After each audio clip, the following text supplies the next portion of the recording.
for Chem 203. This is Exam 4 review materials, Chapter 9 and Chapter 10. And the format I'm going to use is, I actually went to the Cengage publisher, the publisher of the textbook, and created a sort of a test bank of questions from the end of chapter problems. So these should be familiar. If you've been working the homework problems from the end of chapter, these should all look familiar. But I'm going to go through those in the Cengage OWL environment. So first thing I have to do is share that. Let's see. I think it's under this location. Okay, and there it is.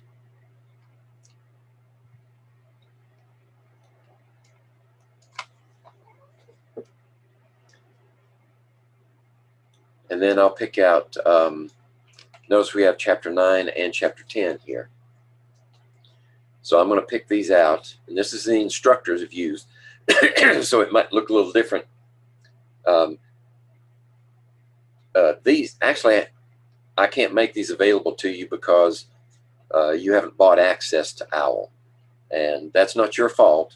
It's just that the procedure for, which would be a textbook change or an addition, is just beyond me as an adjunct. But I do have access from my New River account here, and I can create these, and I'll show them to you as we go. Let's see, I want to edit the content, and there we are. Give it a second to populate. All right, I moved everything over into questions included. In Chapter 9, there are 27 questions here. So what I'm going to do is, and as you, they have difficulty levels, right? So I'm going to go through the difficulty 1 levels first, then the 2s and 3s, and sometimes they have 4s. Apparently not in this case. And let's see, what I want to do is actually make room. Let me see if I can expand this a little bit.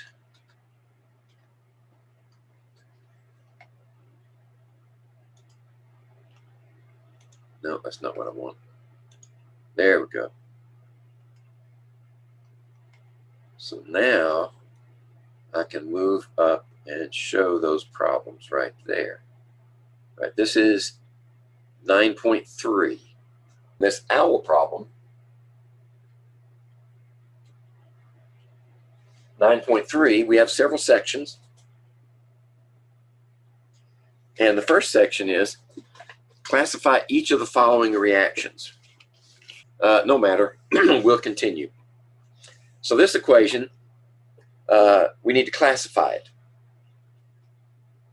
NH4NO2, which is ammonium nitrite, can react to give you nitrogen gas and 2 waters. Right? So what type of reaction is that? Well, notice that you're going from complex to simpler. So this is a decomposition reaction. But remember, our classification system has considerable overlap. So it might be something else as well. Well, let's see what our possibilities are. Combination and decomposition are flip sides of the same coin. You can't have one and the other at the same time. So the combination would be the other direction. If you went from the product side to the reactant side, the combination. It's a decomposition reaction. It's not an exchange reaction because you only have one reactant. You can't exchange when you only have one. You can't have a displacement with only one reactant. And it's not a combustion reaction because there's no oxygen as a reactant. Okay, so that one is the only one possible, the decomposition. So this, I'll click it and submit. Be sure the answer is what they expect, and it is. And then the next one is copper, sulfur, and yields copper sulfide.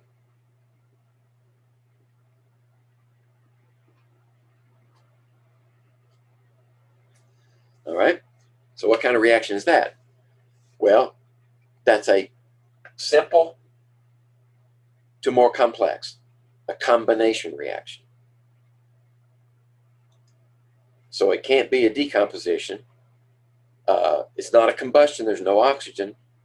It's not an exchange because these are only elements. And in order to have an exchange, you have to have compounds.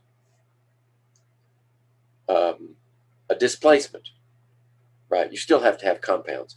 And in fact, a displacement requires that you have a compound and an element.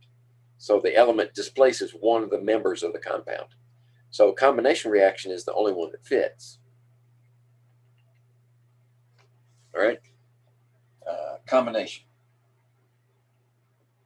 C2FeCl3 plus Fe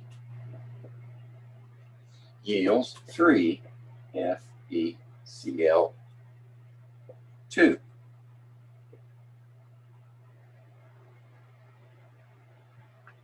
Okay. I want to be sure I have that right. 3FeCl. Okay. So what has happened here?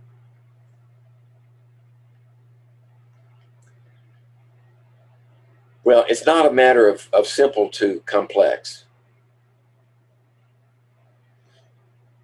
Displacement reaction? Possibly. No. To be a displacement, you need something that was over here in this compound needs to be an element over here. It had been displaced, so that's not it. Exchange reaction? No, you need two compounds to do an exchange. Decomposition? No. It's not a combustion either, so I'm at a loss. Which one is it? It could be a combination.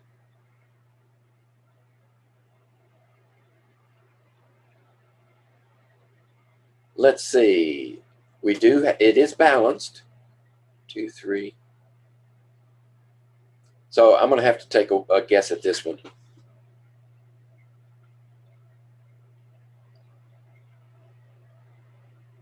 Yeah, I'm just going to have to take a wild guess at this one. Let's say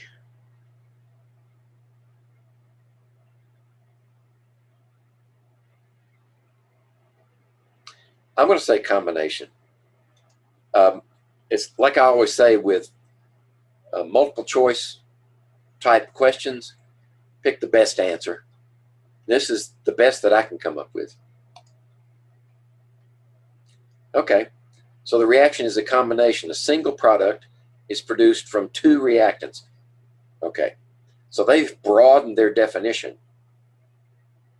of combination reaction to encompass this type. And that's fine. I mean, as long as we're talking the same language. And the last one. So this is a combination. And the last one is 4Cl, okay, excuse me. 4 potassium chlorates yield KCl plus 3 KClO4. So we've taken simple to complex to split it apart. We've taken this compound and split it into two. So by their own definition, if C is a combination, then D must be a decomposition. That's just logic would have it. Okay? So this is a decomp. All right. So it took us long enough to get through the first problem. And Let's see. Done. Oops, I went the wrong direction. Sorry. We got to go back now.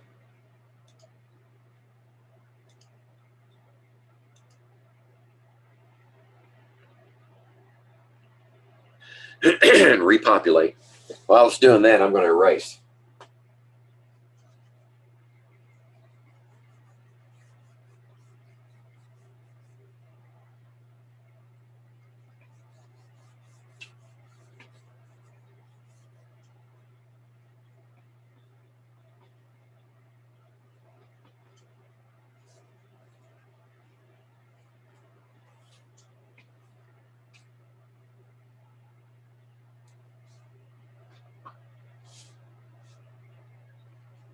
All right, that was 9.3.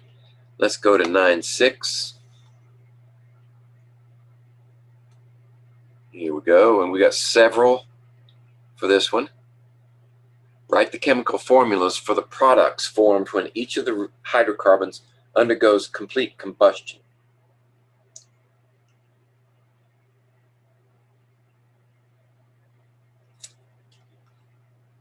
You know,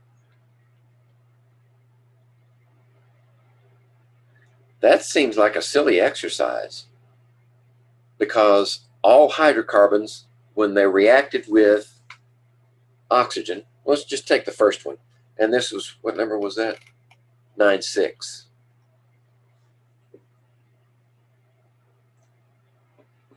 All hydrocarbons, C4H6, complete combustion requires oxygen, right? And they always produce carbon dioxide and water. That's a given. Right? You got carbon here, carbon there, hydrogen there, oxygen there, oxygen there. Write the chemical formulas for the products formed. It's the same for each one. I'm pretty sure. I mean, stands to reason.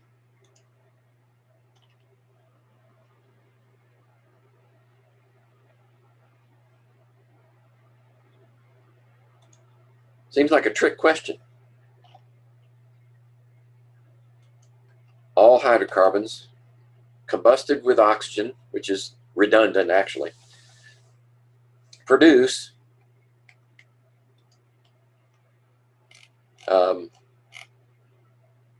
carbon dioxide and water. That was quick. 9.6. It's the same answer for each one.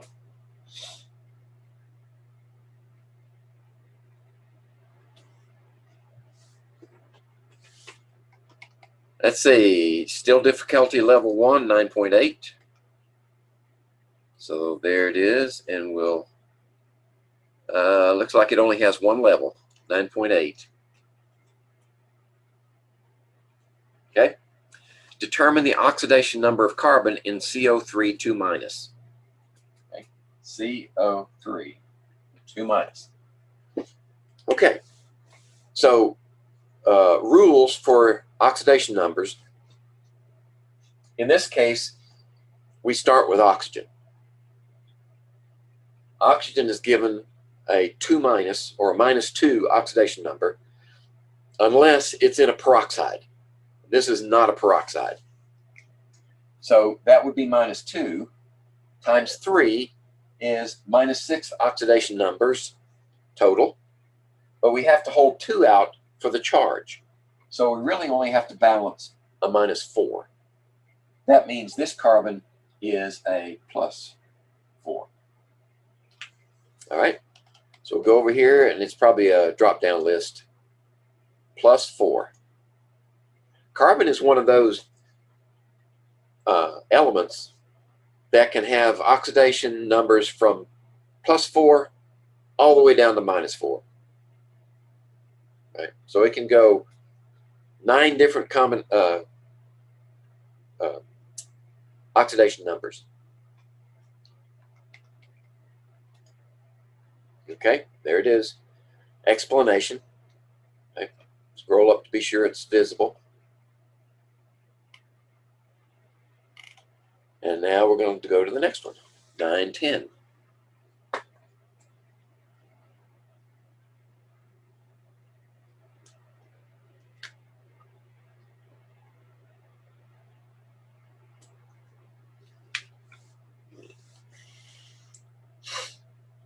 All right, so let's, this one has several parts. Indicate whether each of the following statements concerning atmospheric carbon dioxide is true or false. Okay. We can just do this one. I'll write if I have to. Plants remove carbon dioxide from the atmosphere via photosynthesis. That's true. They actually take carbon dioxide and water and produce carbohydrates.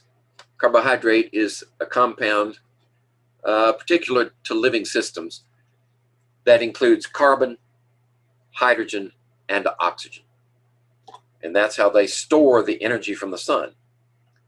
This is true. All right.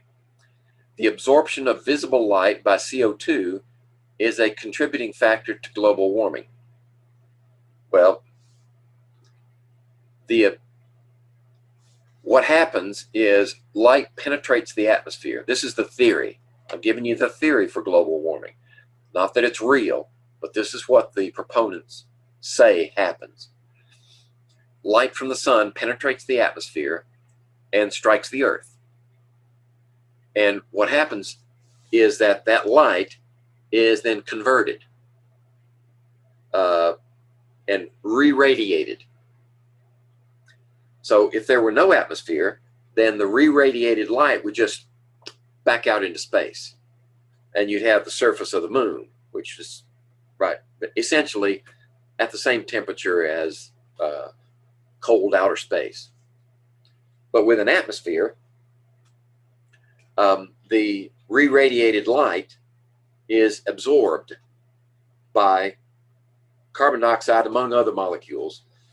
In fact, there's more water in the atmosphere than CO2, so it's more responsible. And molecules like methane are much more efficient at absorbing this energy and keeping it trapped. But the absorption of visible light by CO2 is not the issue. It's the absorption of infrared light. So I'm going to say this one's false, based on that one simple difference. It's not visible light, it's infrared light that is absorbed by CO2. Now, if they tell me I'm wrong, then that's fine, because I don't believe in man-caused global warming anyway. C. Among atmospheric gases, CO2 is the most effective absorber of infrared radiation. That's false. It is not the most effective. In fact, there are many, many other molecules in the atmosphere that are more effective than carbon dioxide. Current atmospheric concentration of CO2 approaching 200 ppm. No, it's much higher. It's more like approaching 400 ppm. By the way, in the historical record, I'm talking about the geological record of the Earth, the concentration of CO2 at various times in the Earth's past have been orders of magnitude higher than the values that we're seeing today. And they would have to be in order to produce significant global warming that is being spread as truth these days. There were times in the Earth's past where CO2 was a significant contributor to warming the Earth, but today is not one of them. So let's see how many of those they think I got right. Okay, they liked all my answers. They don't like what I'm thinking about them, though. I think man-caused global warming is first of all, intellectually dishonest. And second of all, it's just a hoax. The major cause of climate change on Earth is activity of the sun itself. I'll let it go at that.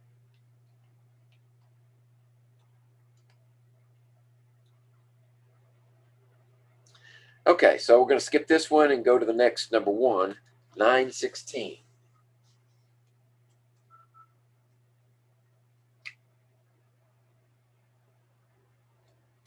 All right. 916 is multi-level. Determine the oxidation number of each element in the following compounds. Okay, I will put this one on the board. Water. All right. Well, we have rules for that one. Unless we have a real need, then hydrogen and oxygen have fixed values. This one's -2, this one's +1. That's it. And you notice that 2 times that is +2, -2, they balance. The only time this one is different is in peroxides, and the hydrogen is different if it's combined with a metal. Then the metal takes precedent, and the more electronegative, which would be the hydrogen, takes the negative oxidation number. For instance, how about this one? Calcium hydride. In this case, hydrogen is more electronegative than calcium, so calcium takes its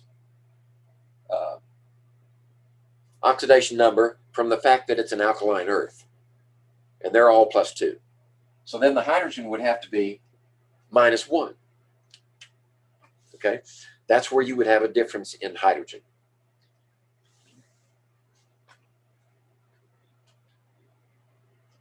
Okay, the second one. Well, let's see.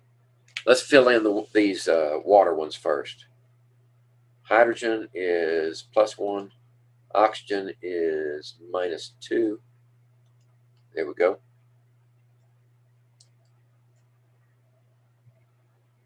Ammonia.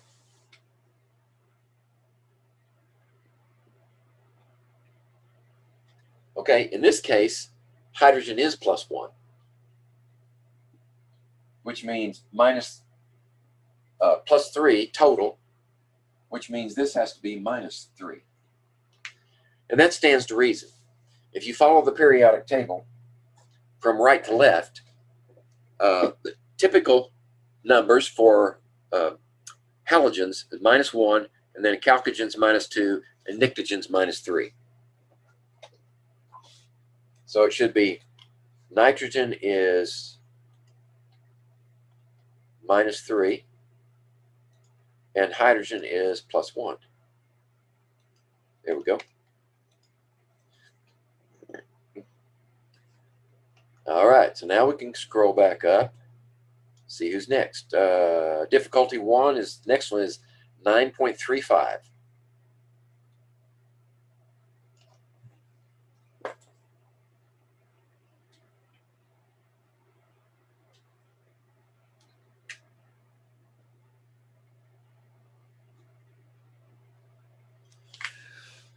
Okay, this one appears to have only one.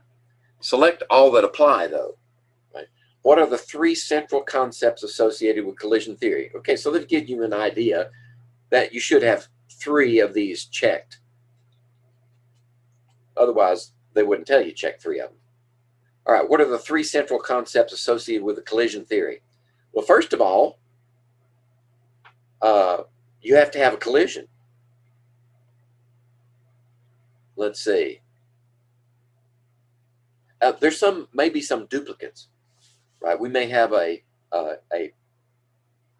concept of the collision theory that is expressed in 2 different ways. So it's possible to have more than 3. All right, collision theory. Let's see.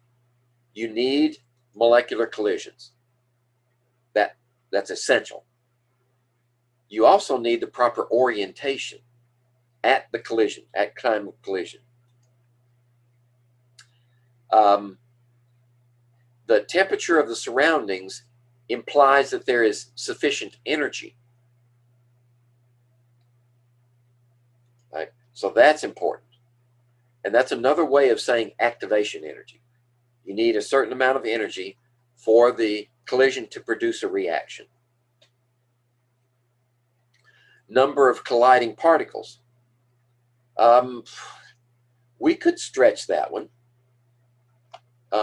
in terms of the collision theory assumes that there are lots of particles, massive amounts of particles, because this is a statistical approach to explaining chemical reactions. So number of colliding particles could be it. Environmental pressure could be, but I'm going to leave that one blank and just see if the authors of this question expect that as part of the answer. So let's just see what happens. All right, they're saying that temperature of the surroundings doesn't matter. Technically, they're probably right. Temperature of the reaction mixture, yes, but the temperature of the surroundings doesn't matter. Number of colliding particles, they're saying that doesn't matter either. All right, so I'll accept that. Activation energy, collision orientation, molecular collisions. Okay, those are the three elements of the collision theory.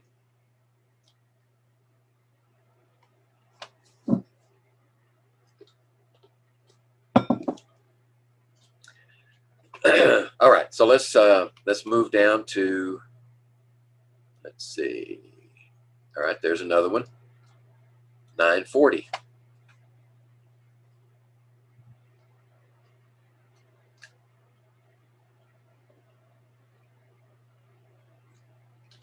Okay, this one's multi-part also. There we go.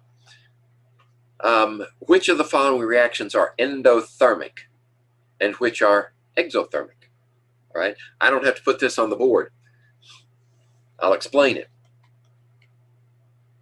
What do we have to have for an endothermic reaction? The products must be at higher energy than the reactants. Well, I will draw one thing.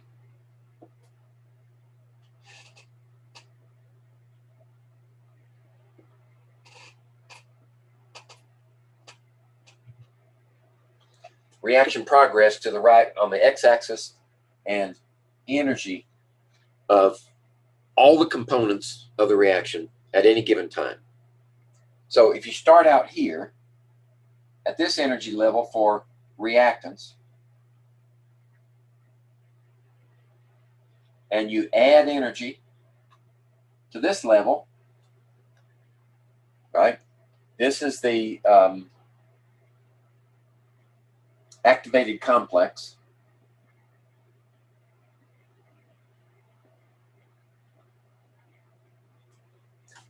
Then you come down the side. That's the minimum amount of energy required for the reaction to proceed. And that distance between here and here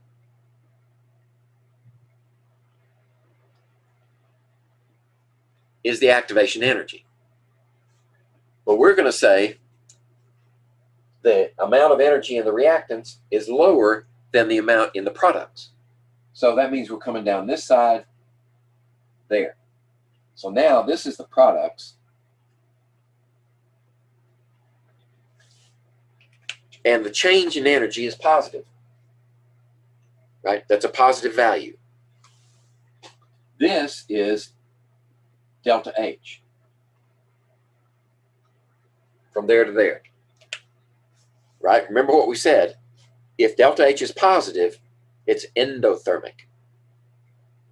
And sometimes we write that in the reaction form as heat is on the reactant side. It goes into the reaction here, and it stays in the products. So that's what this one looks like right there. It looks like an endothermic reaction. Okay? Now, with that in mind, if the heat's on the product side, then this would have come way down here, and the difference would have been negative, which means exothermic. Okay? Here we have heat on the product side again, exothermic. And again, on the product side, exothermic. Okay? I use this type of approach, putting heat in there. I usually label it as delta H. On the reactant or the product side, depending on whether the reaction is, the value is negative or positive, or we're told that the reaction is endothermic or exothermic, then you know where to put the heat. And when you do that, then if there's a question about equilibrium and temperature change, you're able to use Le Chatelier's principle to say, all right, what would happen? Let's take this first one, for example. For this reaction that's endothermic, what would happen if we disturbed an equilibrium by raising the temperature? You would add heat, which would cause, according to Le Chatelier, the shift toward products. Okay? If you did the same thing for an exothermic reaction, you would shift toward reactants. Okay? That's why this is a useful technique. I'll leave that there for just a second. Who knows what we're going to find in the next problem. All right, 44. All right, I'm going to have to kick it up here. If we're going to get through chapter 9, I want to get through chapter 9 by 10 o'clock so that we can move to chapter 10 for the rest of the time. 944. If it's a new idea, we'll go with it.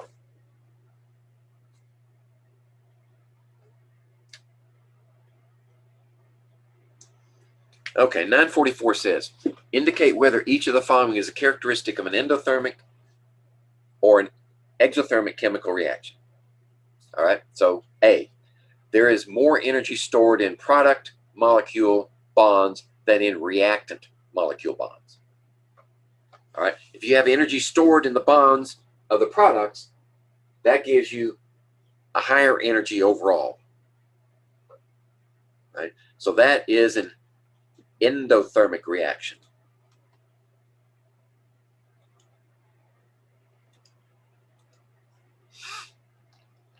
And if energy required to break bonds in the reactants is less than the energy released by bond formation in the product, then you would see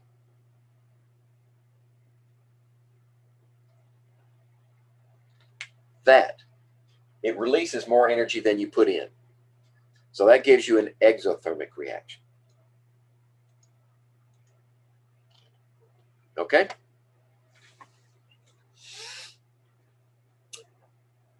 All right, let's see. Let's scroll back a little bit. 9.47.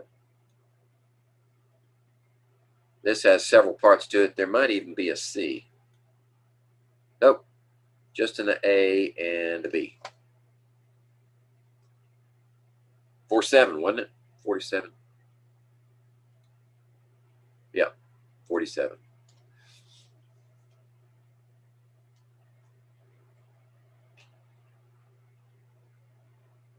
Oops. Short-term memory loss. 47. Okay. Using collision theory, indicate why each of the following factors influence the rate of a reaction. Okay. Temperature of the reactants. So how does that work? We need a different diagram here.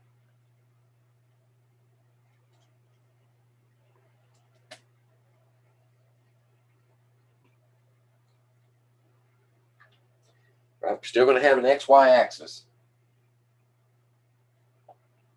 But now, this is numbers of molecules. And this is their energy. So at any one time, you don't have all the molecules with the same amount, same kinetic energy. There'll be sort of a, well, not a bell curve. It's more like a chi-squared curve. You'll have to look into statistics and you'll see why. It goes kind of like this.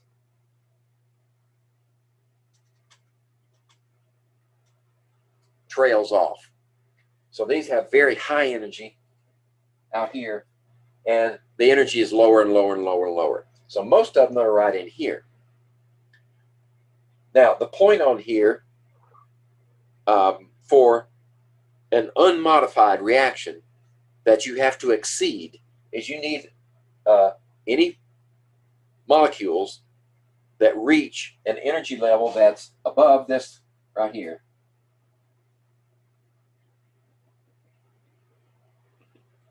That's the activation energy. So all of these have sufficient energy to react. These do not. Okay? If we can either shift the curve or change the activation energy, then we'll get a faster reaction. If we can decrease the activation energy, it'll move that line over here, and you'll have more molecules reacting, which speeds up the reaction. Or if we have that same activation energy, but we shift the number of molecules with sufficient energy, we take that whole thing and we shift it over. It's kind of like getting over here and pushing on it. Push that peak over here, then you have also more molecules at activation energy. So that's the concept we're using to answer this question. Okay. Temperature of reactants. So what does the temperature do? The temperature influences the shape of the curve. It moves that peak over here like that. So let's see which statement satisfies that in collision theory terms. The number of collisions per second increases with an increase in temperature of a system. Yeah. That's possible. And that explains what's happening here. It's not just the activation energy, but the numbers of collisions with sufficient energy. As the temperature increases, a larger fraction of the collision has enough kinetic energy to reach the activation. That's true also. An increase in temperature of a system results in an increase in the average kinetic energy of reacting molecules. Okay, that's another way of saying temperature increase. An increase in temperature of the system results in a decrease in the average speed. No, that has nothing to do with it. It's the energy, not the speed. Number of collisions per second decreases with an increase in temperature. No, that's false also. As the temperature increases, a smaller fraction of the collisions has enough. Okay, so the first three are correct. The last three are totally false. Okay, they like my answers. Presence of a catalyst. All right, what does a catalyst do? The catalyst, this is non-catalyzed. And this one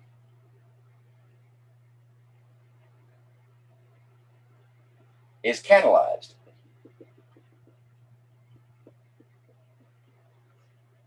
It adds more. We reduce the activation energy of a catalyzed reaction, and it gives them more molecules with sufficient energy. We change the reaction. We change the rules. Okay, a catalyst increases the rate of reaction. Well, yes, it does. A catalyst slows down, no. A catalyst lowers the activation energy, yes. It can't lower and raise at the same time, so the next one's false. A catalyst affects the molecular orientation.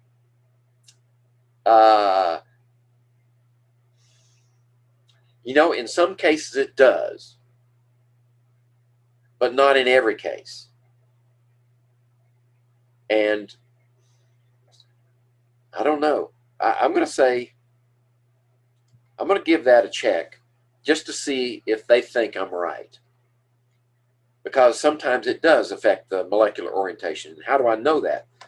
Well, if you have a gas on a solid catalyst, like in your catalytic converter in the car, the reactants are attached to the surface of the catalyst. And they migrate along that surface until they reach one another, they react. So their orientation is fixed as they approach. So that's one case where the orientation is changed by the catalyst. But if that's a heterogeneous catalyst. For homogeneous catalyst, it could be, but I can imagine times when it doesn't have to be. What a catalyst does do is it offers an alternative pathway for the reaction. It's a different path than the non-catalyzed reaction. Let's look at the last one. A catalyst increases the overall number of molecules in the system, and thus, no. It doesn't increase the number of molecules. It increases the number with sufficient energy. But that's not what that says. So let's see if I like my three answers. Okay, they're saying alternate pathway that has lower activation. All right, they're saying molecular orientation has nothing to do with it. Well, I would disagree, but since they made up the question, we'll go with theirs. Rate of reaction increases, and lowering the activation energy is why it happens. Okay, that's 47.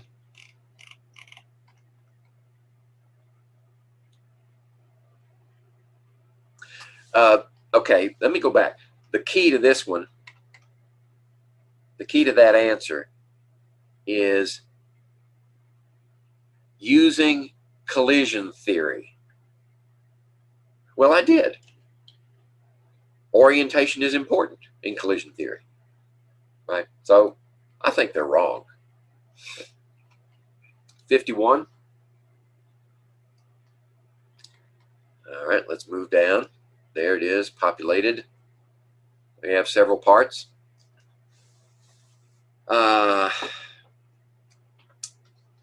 Which will each of the changes listed increase or decrease the rate of the following chemical reaction? The rate of the following reaction.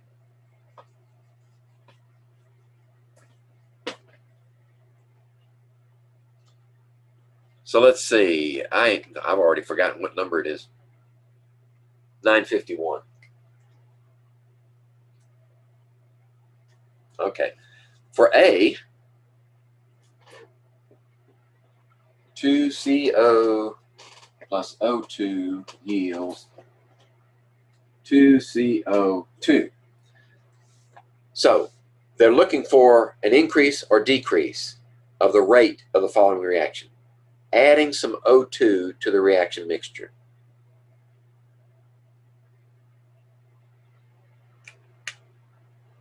Will that increase or decrease the rate of the following reaction?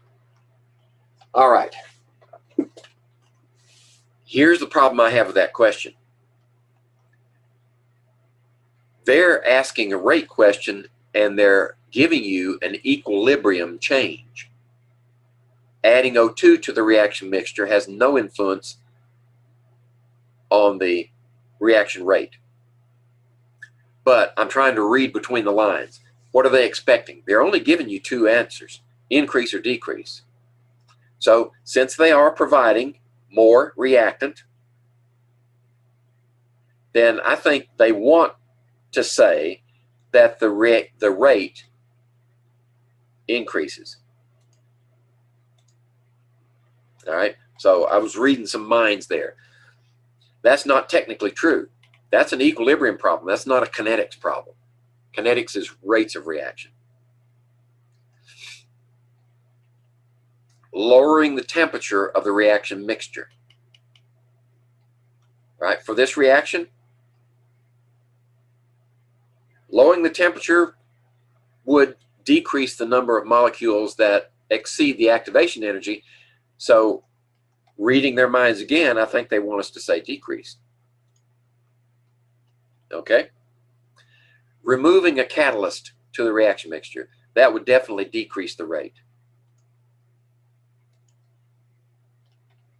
Removing some CO from the reaction mixture, all right, removing some of this would cause it to shift to the left, which in their terminology would decrease the reaction rate. Okay, so this was a mind reading test, number 51.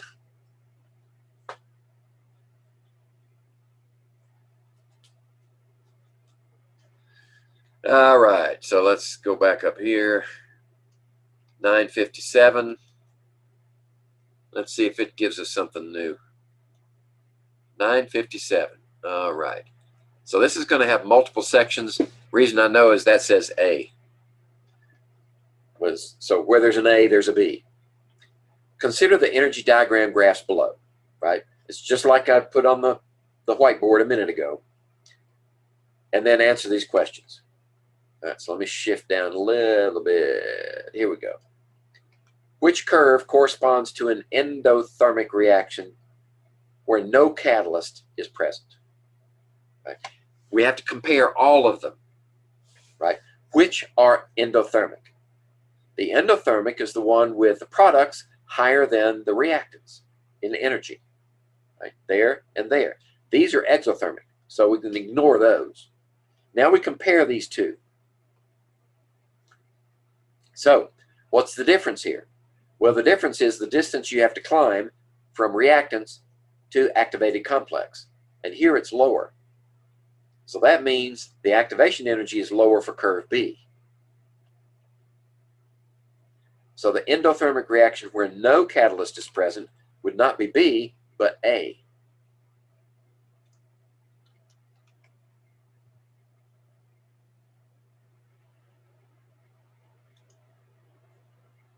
Okay. All right, that was right. Now let's do B. Which curve corresponds to the same reaction with a catalyst? That would be B.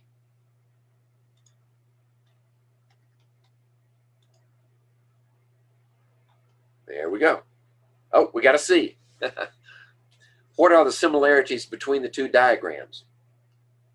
Well, in both cases, the activation energy remains the same. False. Look, how high? You have to go much higher to get here than you do here. So that's false. The second one, the average energy of the reactants and the average energy of the products remains the same. That's true. The energy of the reactants is here and here. The energy of the products is here and here. So within reason, drawing, yeah, that's true. The energy of the products is lower than the energy of the reactants? No. Energy of the reactants equals the energy. Well, wait a minute. The energy of the products is lower than the reactants? No, it's higher. The energy of the reactants equals the energy of the products. Not either. So there's only one, the one we have checked. All right. Looks like we got another one. What are the differences between the two diagrams? The energy, okay. The energy of the products is lower than the energy of the reactants. No, it's higher.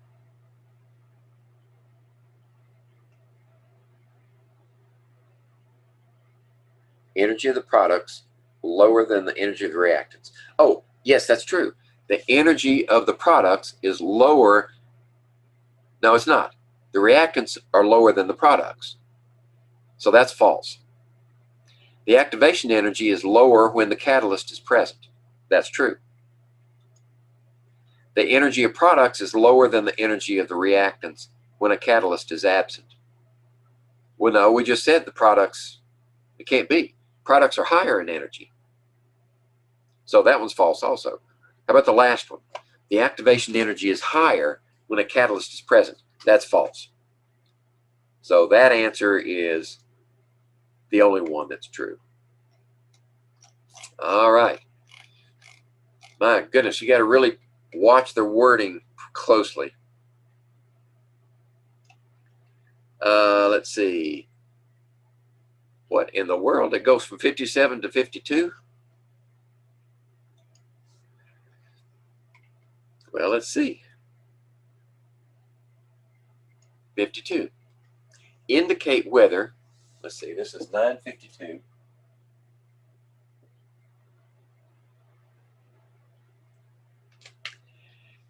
Indicate whether each of the following statements concerning how temperature change affects the functioning of the human body is true or false. So temperature change may have an effect on the functioning of the human body. Which one of these statements would be valid for that? Uncontrolled shivering may be an outward sign of the onset of hypothermic condition. Now, what does that have to do with chemistry? Well, if your body temperature is lowering and you need a certain amount of energy to facilitate reactions, right, the activation energy, then shivering is a way to bring your temperature back up. So in that respect, I'd say that's true. A high fever causes reactions within the body to slow down. Well, I'm reading their minds again. On a purely chemical basis, no. High fever should cause the reactions to increase. But what they're not saying is what effect does temperature have on the catalysts in the body. And the catalysts in the body, called enzymes, only function within a very narrow temperature range. So if you exceed that temperature range, then you start to inactivate your catalysts, your enzymes. But I'm reading these people's minds, and I think high fever causes reactions with the body to slow down is false. Right? So I'm going to give them the benefit and try to say what they once said. Sweat production associated with a high fever is a mechanism for cooling the body. That's true. As the water evaporates, it takes energy with it. D, an outside temperature of 40 degrees can lead to hypothermic conditions for a person with wet clothes if a wind begins to blow. Well, that's definitely true. So let's see how many of them they liked. Yeah, they liked all of them. So I read their minds. They're wrong, but I read their minds anyway.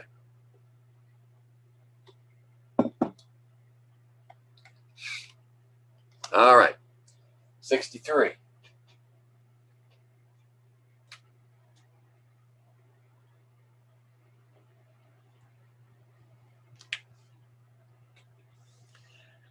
All right, 63 is level 1. So let's shift it up a little bit. Most of them are level 1. So once we get through the level 1s, we're already at 10 o'clock. So, well, I'm going to do like I always do. I'm going to finish this review. It's going to be recorded. All right. Consider the following equilibrium system. Write the chemical equation for the forward reaction. Use the lowest possible coefficient. So we're balancing equations here. All right, so let's balance the first one. A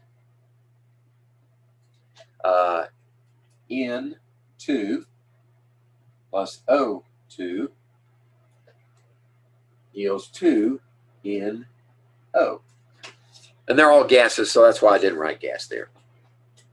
So what are the coefficients? Well, let's say you have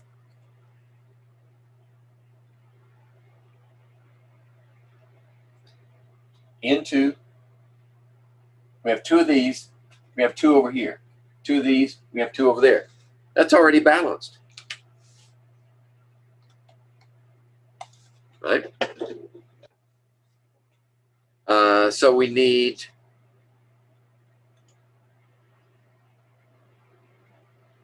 we don't need that. We just need numbers. So the coefficient for this one is 1, And the coefficient for this one is 1.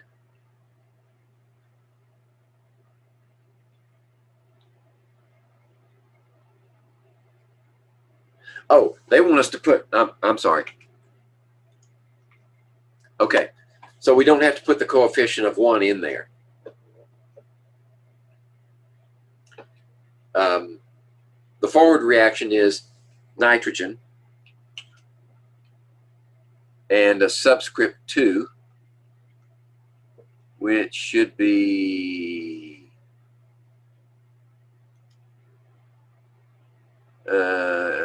here we go. Subscript 2, and then parentheses gas, right? Then oxygen, subscript 2. That's also a gas. There we go. On this side, we have 2 NO.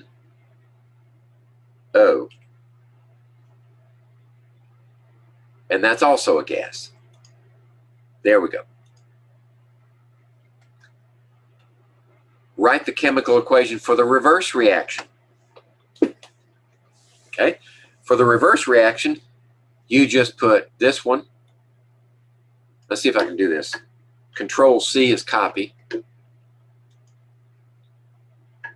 Control V is paste. Nope, doesn't work. Got to put it in manually. So 2 NO gas yields N sub 2 gas. Oops, wrong place. Gas. And then O2 sub 2 gas. So that's the reverse reaction.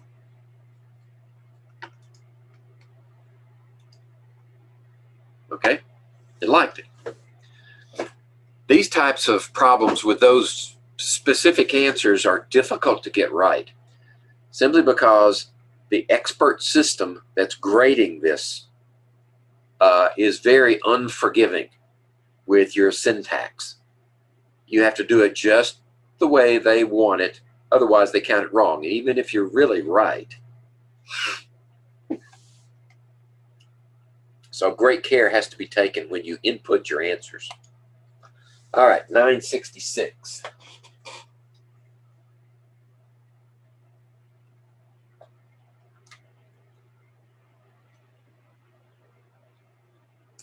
Here we go.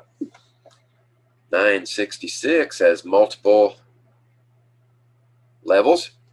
Indicate whether each of the following statements concerning ozone, the ozone layer, and the ozone hole is true or false.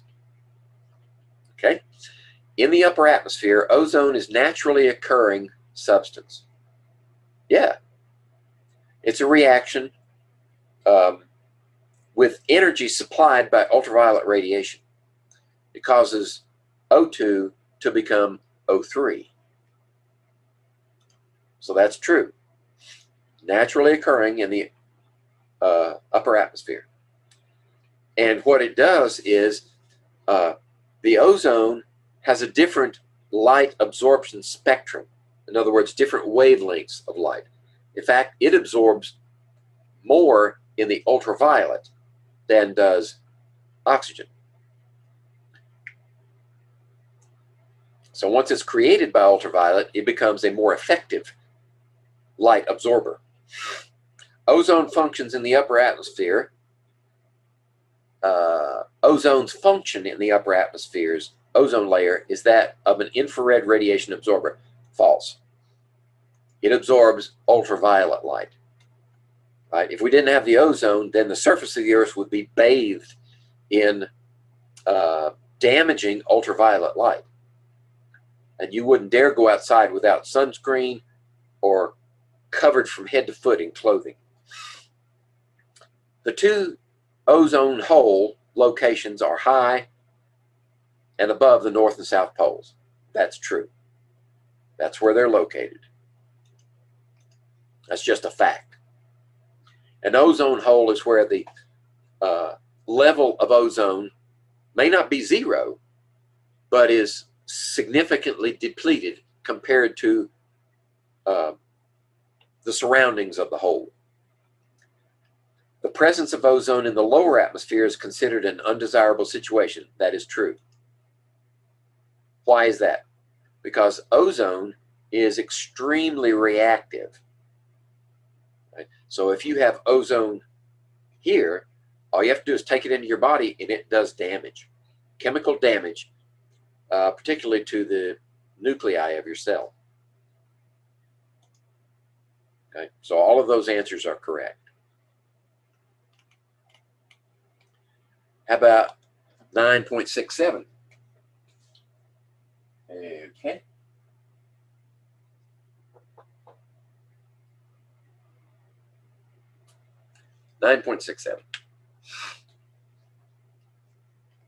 Let's see, let me scroll it just a little bit. There we go.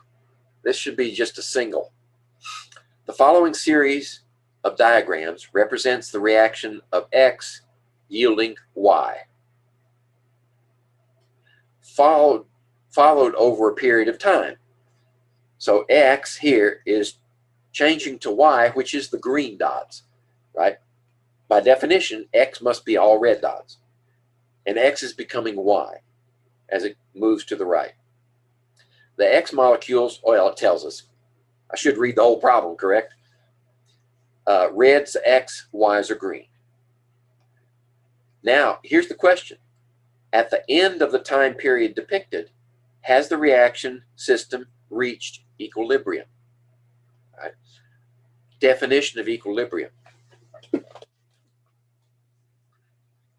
The definition of equilibrium is that X to Y can go both directions. Now, at the molecular level, it's going just furious forward and reverse. But macroscopically, as we observe it, you should see no change in the concentration of X and Y. So let's see. How many do we have here? 1, 2, 3, 4, 5, 6, 7. 7 reds.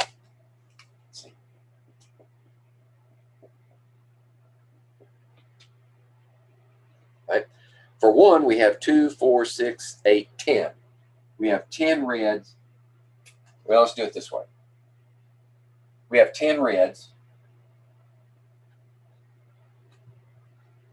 here, right? And 0 greens.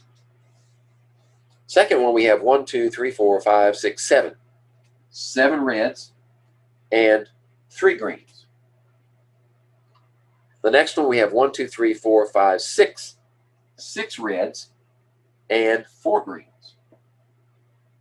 And the last one, we have reds. 1, 2, 3, 4, 5, 6. And 4 greens again. So what that means is it stopped changing. And that is one definition of equilibrium. So yes, we have reached equilibrium. Okay? All right, let's look at 9.70.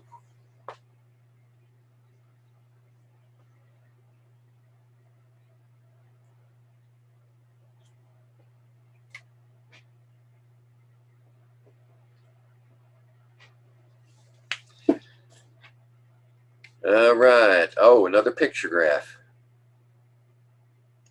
For the reaction A2B2 yields 2AB. A2B2 2AB. Where A2 molecules are red, B2 molecules are green. So these are red, these are green. Right? And what does that mean? That means if we get an A and a B together, then we should have a red and a green together. So this should be red here and green here. Okay? That's what we're looking for. Okay. Which of the diagrams, 2 through 4, is a possible equilibrium state for the reaction system? All right. So let's do 1, 2, 3, 4. So our starting conditions give us how many reds? 1, 2, 3, 4, 5 reds. Red molecules, diatomic molecules, and 3 greens. Okay? The next one, we have 1, 2, 3 diatomic reds. Greens, we have only one. And we have 0 of these for the first one. And the second one, we have 1. See, here's 1, 2, 3, 4. Okay. For the third one, we have reds. We have 1 there. For the green diatomics, we have 1, 2. Okay. And for the AB molecules, we have 1, 2, 3, 4, 5. Okay. And for the last one, the red diatomics, we have 1, 2, 3, 4. And for the green diatomics, we have 1. And for the AB molecules, we have 1, 2, 3. All right. What we're looking for here is based upon our starting position, where we have 5 reds and 3 greens.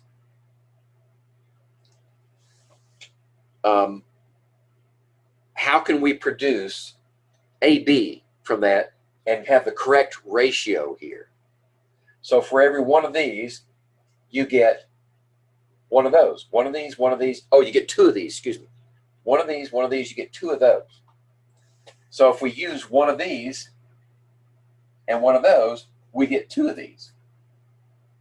Right? So what ratio is correct?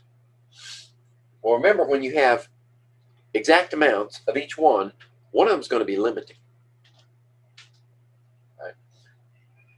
So we haven't used all of our reactants. We've only used part of them. So let's see. We've got nothing over here, but we're looking at these right here. Right? Which one of these could be an equilibrium situation? Well, let's look at this one. How many reacted here? There were 2 reacted there. That means we need 2 reacted here. Right? So minus 2, minus 2. So that's 1 here and 3 here left over. And if 2 react here, you have twice as many here. That, number 2, is a good answer. In this case, we only react 1. In this case, we react 4. That can't be it. In this case, we react 2. In this case, react 1. That can't be it. So we found our answer. It's diagram 2 is the proper ratio. Okay? I know it's kind of tricky, but you have to approach it logically. Lay it out like that and say, which one meets the conditions of the balanced reaction? Okay, 74, that's number 1.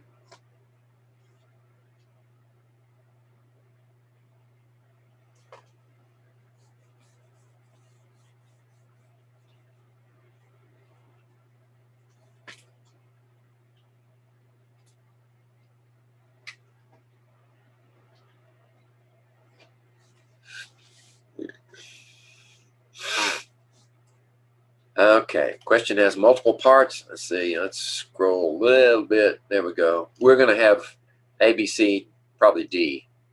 So we'll scroll as necessary. And we get some of it. Okay. A, for each of the following reactions, choose the expression that represents K sub C for the reaction. All right, this is the equilibrium constant. So the equilibrium constant, remember, is products, the product of products concentrations divided by the product of reactant concentrations. Right? So I'll put the first one up here as a guide. So tellurium chloride yields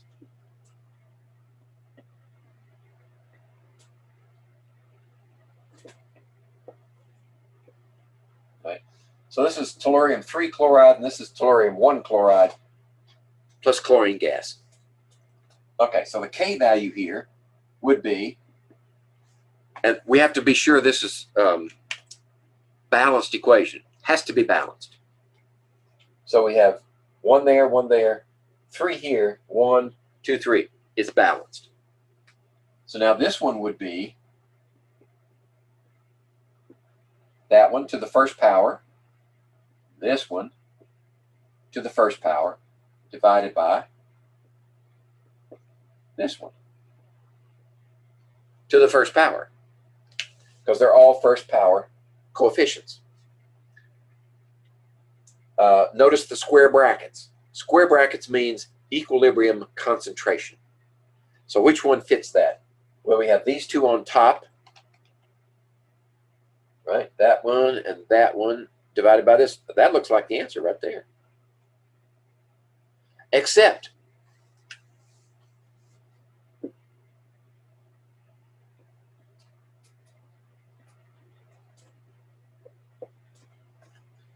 what do we say about solids and pure liquids? This one's a solid, and this one's a solid. So the expression, the equilibrium expression, is only that one. That's the answer. Okay? Now, let's do the next one. Aqueous, aqueous, aqueous. So each one of these will be found in the expression. So we need to have copper 2 plus to the first power times chloride ion to the fourth power divided by copper 2 chloride ion in the denominator to the first power. So there's your copper. Nope, no power. Copper, power of 4 divided by that. This is the answer right here. Okay? Gas and gas, we get to keep both of these. So we're going to have ozone, O3, ozone to the second power, right? There it is in the numerator, divided by oxygen to the third power in the denominator, right there.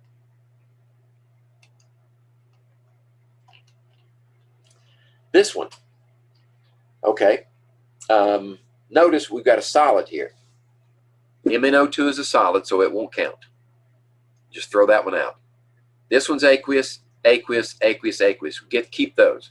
So in the numerator, we're going to have manganese to the first power, manganese 2 plus ion, water to the sixth power. Oh, water is a liquid. Pure liquid, throw it out. So, again, we're going to have manganese 2 plus and chlorine in the numerator. So manganese 2 plus and chlorine in the numerator. This is a good candidate right here. And then hydronium ion to the fourth power, chloride to the second power. That's it right there.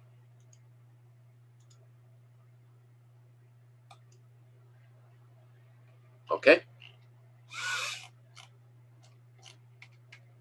All right, that was number 74.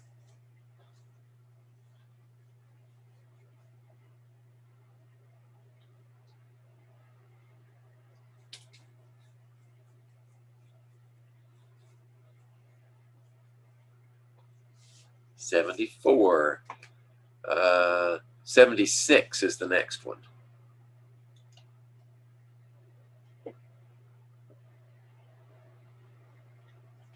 So far, most of our problems have been unique or with sufficient difference to warrant investigation.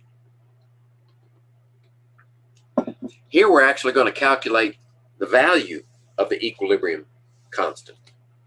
Okay, so we need the reaction N2 gas plus O2 gas in equilibrium with 2NO2 gas. So what are the values? Well, if the concentration of the species at equilibrium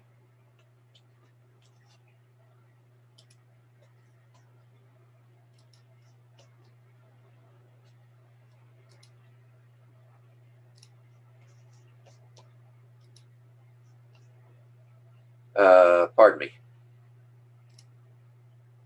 do something on my other computer.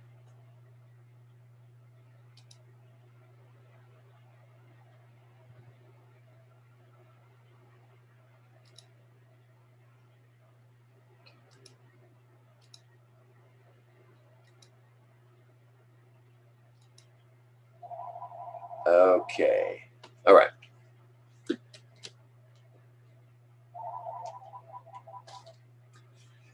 All right, so now we're going to put values up here. We know they're at equilibrium. So the species, the concentration, and notice when you have the square brackets, that usually means molarity. So 0.0018 molar, then 0.0025,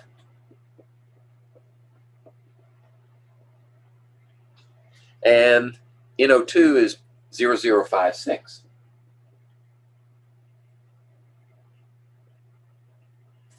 Okay, so what's the expression? This one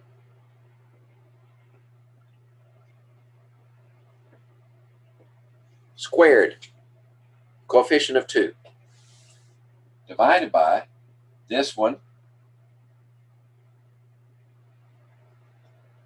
to the first power, and this one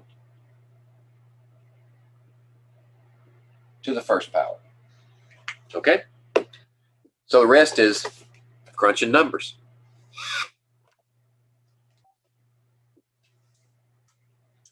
All right, 0.0056 squared.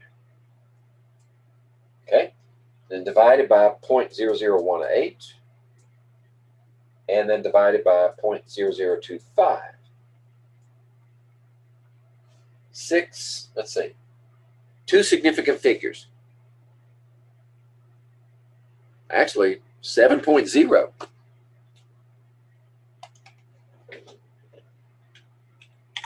Here we go.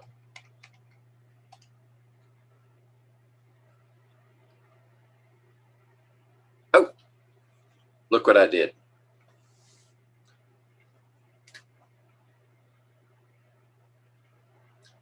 This one should have been squared.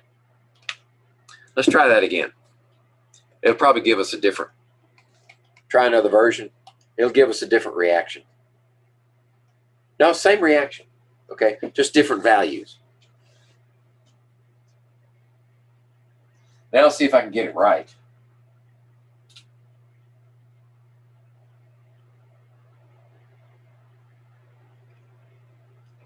Let's see, this one's still going to be squared. That one's squared. So nitrogen is 0.0013. Oxygen is 0.0032 and 0.0053. Now let's see if I can get it right. this one squared, and then divide by this one, and then 0.0032 squared divided into that. And 2.1 times 10 to the third.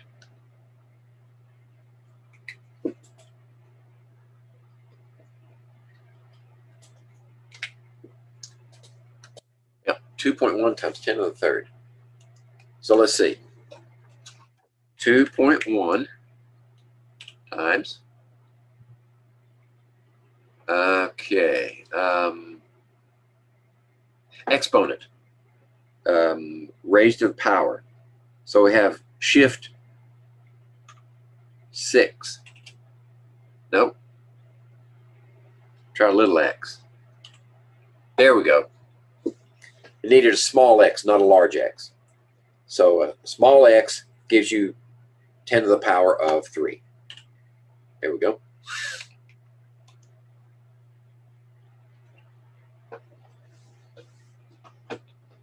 Moral of that story is pay attention, which your instructor did not do.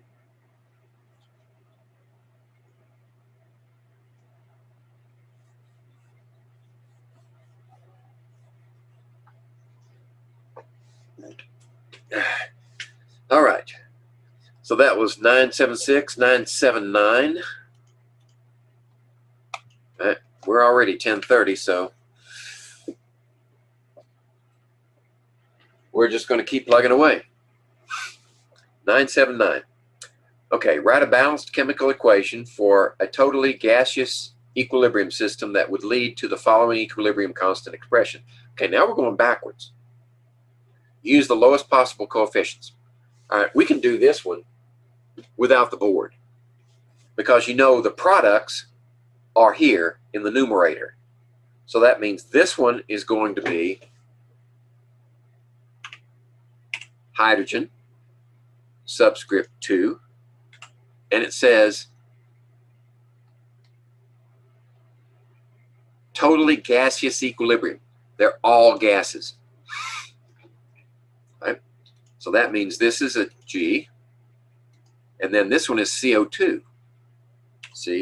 CO, subscript 2, then the gas. Now for the reactants, we go to the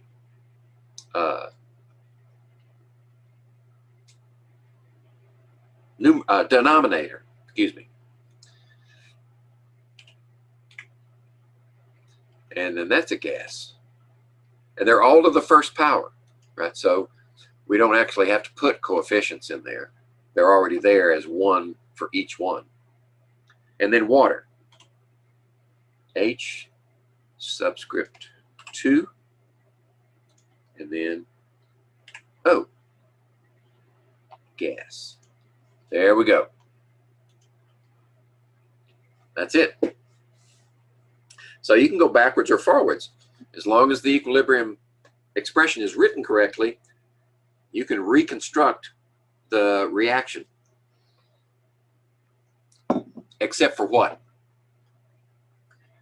If there are any solids or pure liquids in the reaction, then the equilibrium constant will not include them. Right? So you can't just automatically assume that an equilibrium expression will give you the reaction. You may have to deduce solids and liquids. All right, 9.83.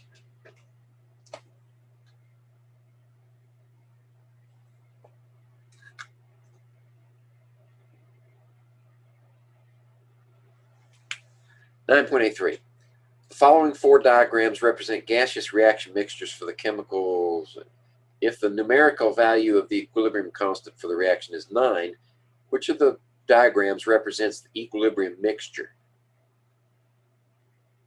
Okay. Let's take a crack at this one. So if that one is A2 plus B2 yields 2AB, and It says this is gaseous. They're all gas. So we include every one. All right. So what do we need? Well, let's see. 1, 2, 3, and 4. Let's do a tally. The first one is, and these are reds, just like before, red, green. So we have 1, 2 here. And greens, we have 1, 2, yes, 2 here. And on the other side, we have 1, 2, 3, 4, 5, 6. 6. Oh, it does give us the constant. Reaction constant is 9. The second one, how many reds do we have? Red diatomics, 1, 2, 3, 4. And greens, we have 1, 2, 3, 4. And molecules, compounds, we have 1, 2. How about the third one? 1, 2, 3 reds. Greens, 1. Diatomic greens, 1, 2, 3. And the other side, we have 1, 2, 3, 4. And the last one, reds, we have 1. And then we have greens, 1, 1, 1. And then 1, 2, 3, 4, 5, 6, 7, 8. Okay. So now, these are supposed to be equilibrium situations. But which one gives us that right there? Well, we need the expression K equals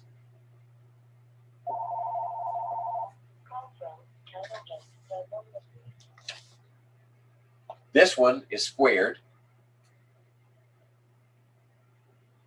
and this one times this one in the denominator. Okay? So you could just muscle your way through it, right? And say 6 squared is 36 divided by 2 times 2 is 4. So 36, enter, 4 divide is 9. So this one works, right? Does it say we can have more than one? No, it doesn't. So the first one answers the question. What if we squared this one? That'd be 4 divided by 16. Nope. This one would be 16 divided by 9. That's not 9. And this one would be 64 divided by 2, which will be 32. So none of those work. Diagram 1 is the answer. There we go. All right, let's scroll a little bit. Pardon me for just a second.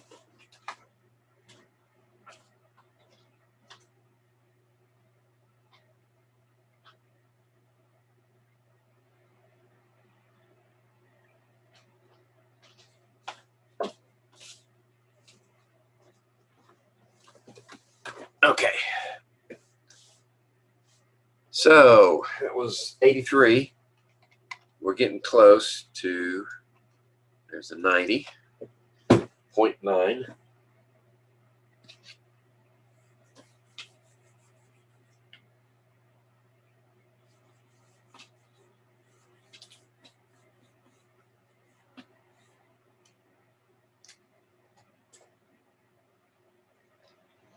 All right. Multiple parts again. Here we go. Kp for the following reaction is 0.16. 0.16.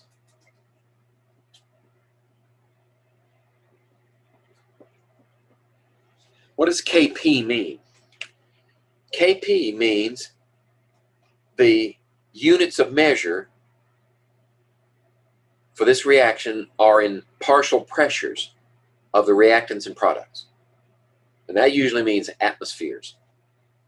So if we have atmospheres, so much pressure of bromine gas, so much pressure of nitrogen monoxide, and nitrogen oxybromide. Okay, that's the way it's expressed. This value is 0.16, and the enthalpy change for the reaction at standard conditions is plus 16.1 kilojoules. So the enthalpy is plus 16.1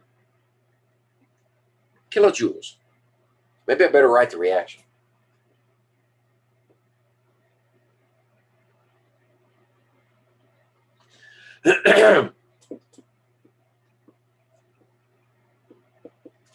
And one bromine. Oops. That's boron. Bromine. Okay. So predict the effect of adding more bromine on the position of the equilibrium. That is, state which way the equilibrium will shift. Left, right, no change. Okay. So in this case, actually, all of these are for the same reaction. That's good. I only have to write the reaction once. So if this is plus 16.1, where does that heat go in? Does it go in here or here? That's endothermic. It goes in over here.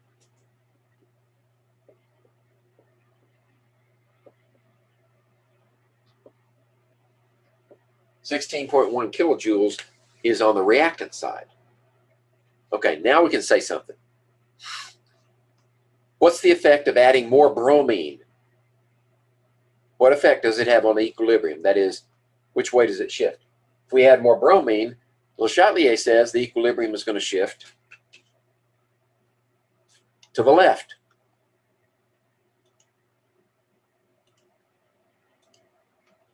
Okay? Removing some NOBr, right? Take some of that out. That will also shift to the left, trying to replace that.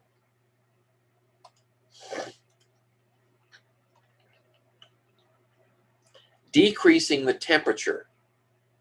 If you decrease the temperature on endothermic, you're removing this part right here, taking that away. So the shift is to the left.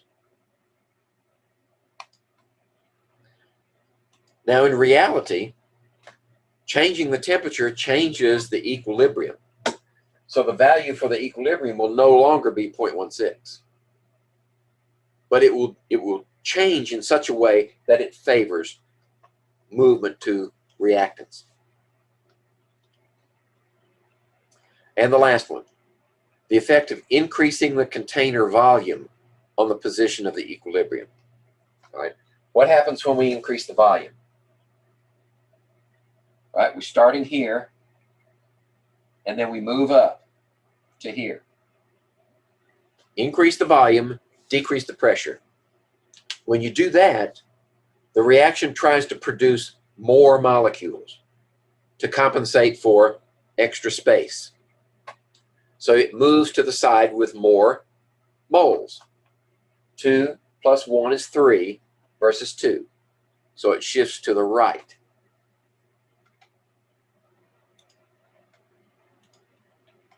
Okay. Now we can see what's left.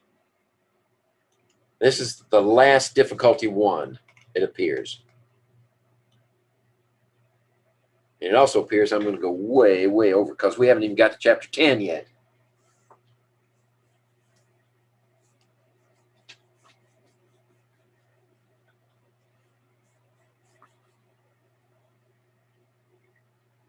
All right. So what number was this again? 996.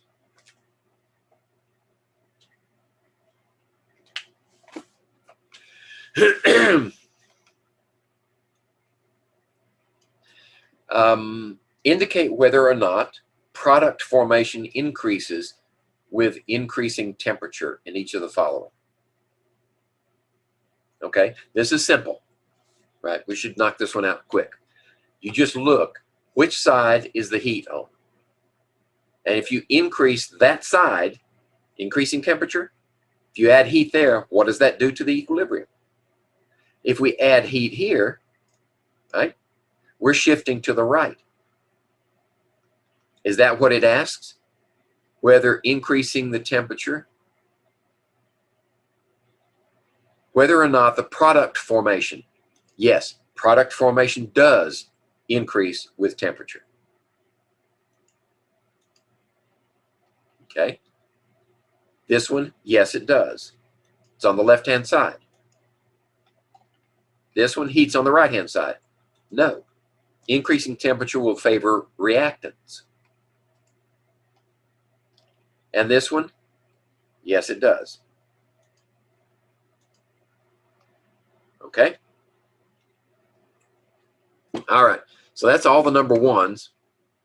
Let's go back to the top. And I'm going to take 2s and 3s at the same time. So here's a 2.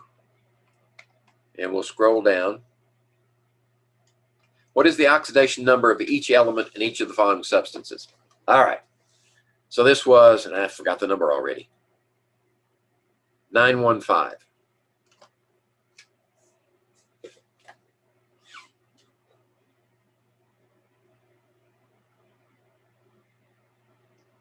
We may have to cut some of these out.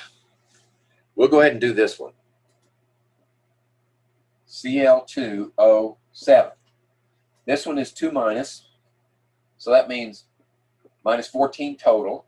That means this one has to be plus 14, but there are 2 of them, so each one is plus 7.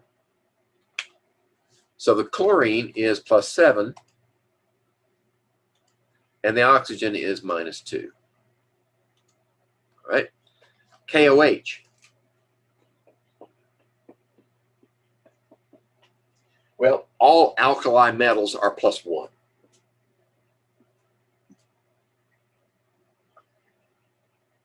This oxygen is minus 2. That hydrogen is plus 1. So that balances. That was fairly simple. That was rules based. Plus 1 for K, minus 2 for oxygen, and plus 1 for hydrogen. There we go. Now, barium chromate.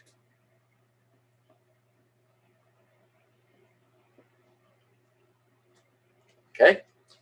Barium is an alkaline earth, so it's plus 2.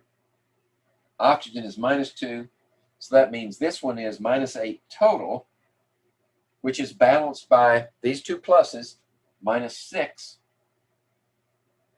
left over. So this one has to be plus 6. Okay. So barium is plus 2. Chromium is plus 6. And oxygen is minus 2. There we go. Liked them all. Let's see if this one is instructive.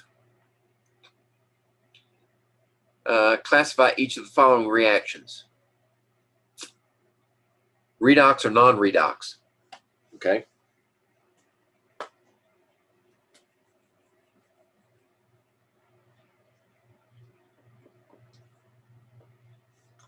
All right. 920. 920. Okay, the first one is ammonia, oxygen. Oops.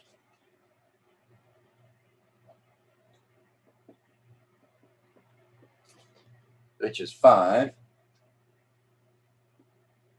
yields 4NO plus 6 water. Okay. Now we could do this the hard way or the easy way. The question is it redox or not? And the quick way is all combustion reactions are redox. We know this is combustion because of that term right there. Oxygen is a reactant. You can go ahead and check. The other rule is also that we have oxygen here as an element, and over here it's in a compound. I mean, that works for any element. If there's an element on one side, pure element, that ends up in a compound, that's an oxidation reduction. So this is definitely one. How about this one? All right, we're going to have to actually calculate some numbers here.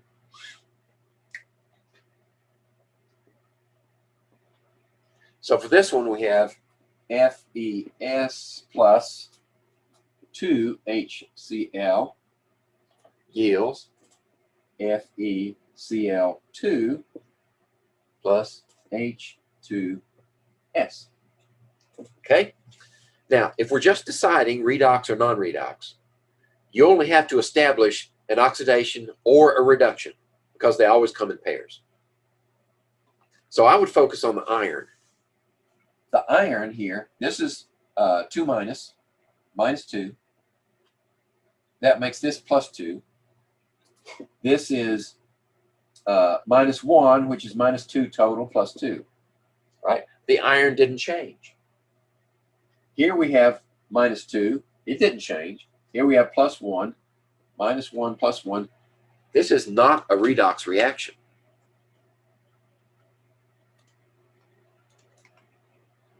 Okay? How about the second one? All right. This is a double replacement substitution. A double replacement reaction in which silver remains plus 1, nitrate is the same on both sides, sulfate's the same on both sides, potassium's the same on both sides. This is not a redox reaction. Right? It may be a precipitation reaction. In fact, I think it is. Right? These are in solution. Silver sulfate will precipitate, but it's not a redox. How about this one? Okay, here we go. There's an element, there's an element, there's a compound with both of them in it. That is a redox reaction. So actually, by definition, all combination reactions should be redox. But in this case, definitely. Element, element, compound. Okay? Knock that one out pretty quick. So let's see about this 928.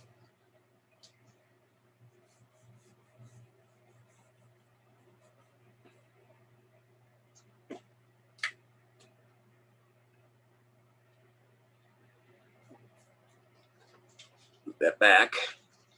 928.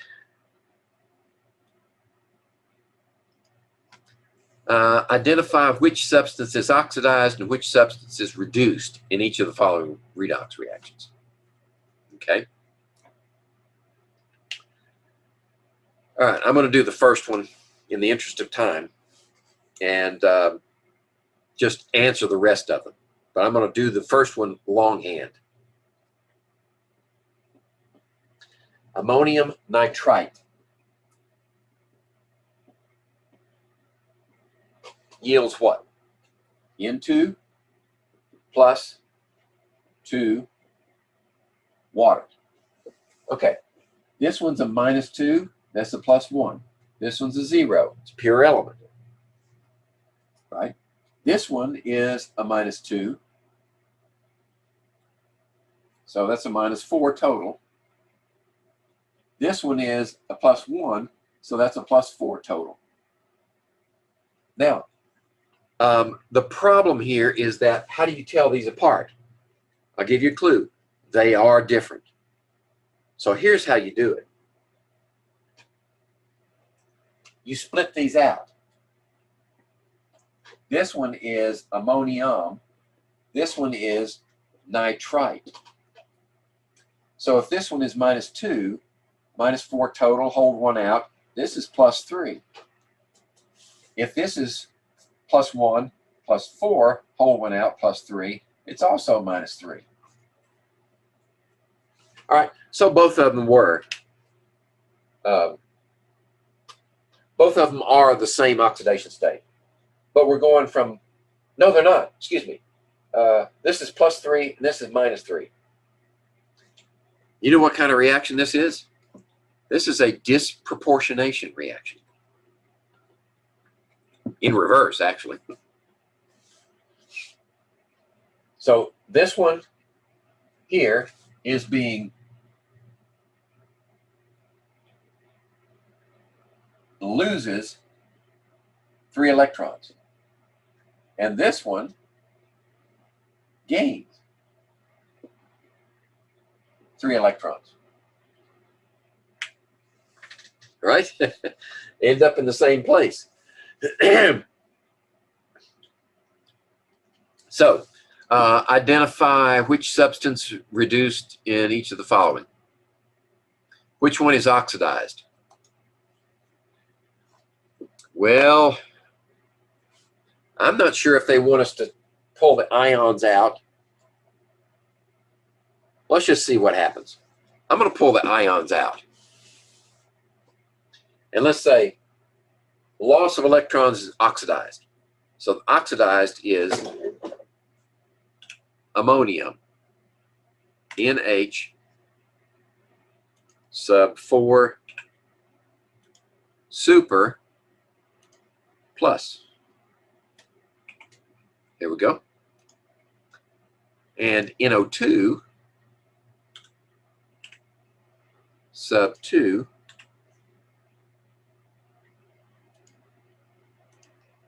and that's a -1 there. It's not going to let me do them individually, so I got to do the rest of them. All right, in this case, chlorine is 0, and oxygen's -2. Hydrogen is +1. I think in this case, chlorine is both oxidized and reduced. So it ends up over here as a -1, and it ends up over here, HClO.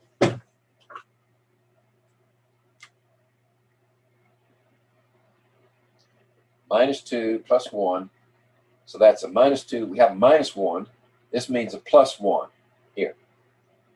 So chlorine goes from a 0 to +1 or a 0 to a -1. So in both cases, chlorine, let's see, Cl sub 2.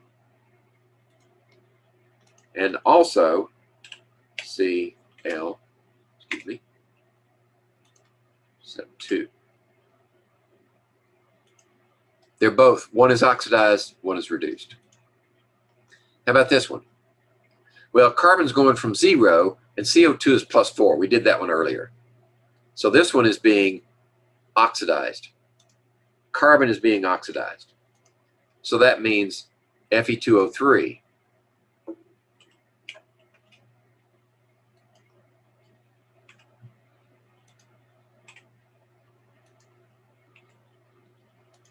is being reduced.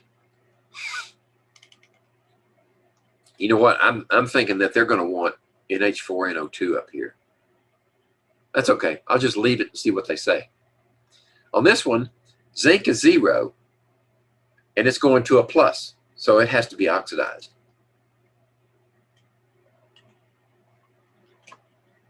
Okay, so if it's oxidized, what's reduced? Well, let's see.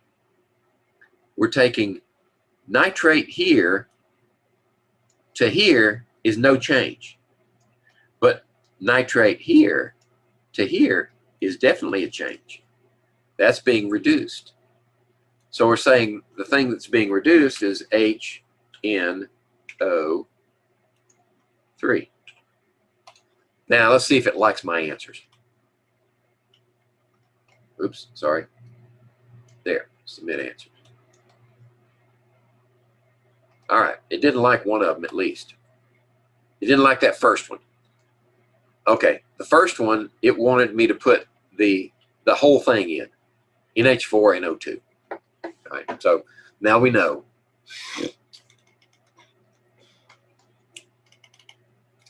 All right, let's do 9.30. Comes in several flavors. We might even skip this one because it looks like it's a similar approach.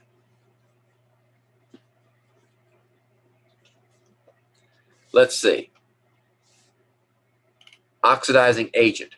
All right, in this case, the species that is reduced is the oxidizing agent.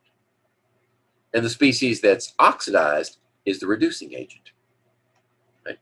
So calcium's going from 0 to +1. That means it's oxidized. It is the reducing agent. That means H2 is the oxidizing agent because it's being reduced. Right? There's your calcium hydride. It's going from 0 to -1. Right? For this one, let's see. Copper's going from 0 to +2. It's oxidized, so it is the reducing agent. That's copper. Right? The oxidizing agent is sulfuric acid. H sub 2 and SO sub 4. Okay? And the last one. Iron is 0, and over here it's +2. No, +4. Wait a minute. No, +2. 0 to +2 means it's being oxidized. That means it is the reducing agent. So iron is the reducing agent. That means that nitric acid is the oxidizing agent. Oh, got one more. Okay. So here's sulfur element. And over here, sulfur is -2. -2 to 0 is oxidized. Right? So sulfur is oxidized means it's the reducing agent. H2S. H2S.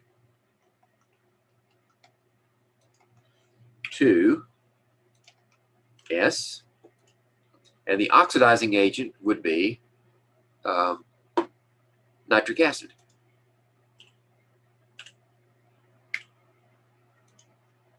There we go. Now let's see if it likes my answers. Yep, it liked all of them. So there you go. All on the same page, so you can pause the video and got your answers right there. Okay, so let's scroll down. We got another 2 down here, and then we can get on to chapter. All right, class is technically over. It's after 11. And I'm going to go on to chapter 10 next.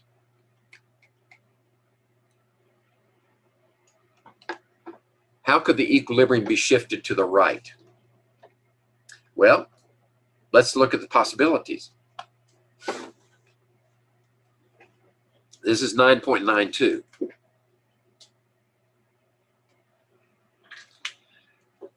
Add products. Shifted to the right? No, add products are shifted to the left. Decrease the size of the container. If you decrease the size, you're increasing the pressure.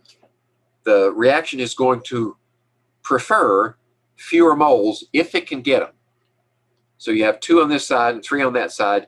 Yes, that will shift to the right. Fewer moles as products will accommodate a decreasing volume. Remove products. Yep, shift to the right. Add heat. Yep, this is endothermic. Shift to the right. Add reactants. Yep. Remove reactants. No. Increase the size of the container. Well, it can't be both. Decrease, increase. Increase will favor more moles, so it'll shift to the left. Remove heat. No, that shifts to the left also. So there you are. And that's it for chapter 9. Now let's done here. All right, chapter 10 coming up.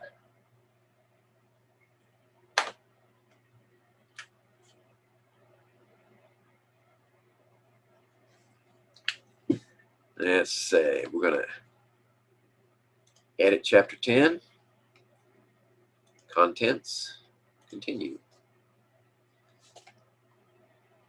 And wait for the population to drive in. There we go. Let's see. Does it tell us how many questions we have? 36 questions. All right. We got a mix of 1s, 2s, 3s. No 4s. All right.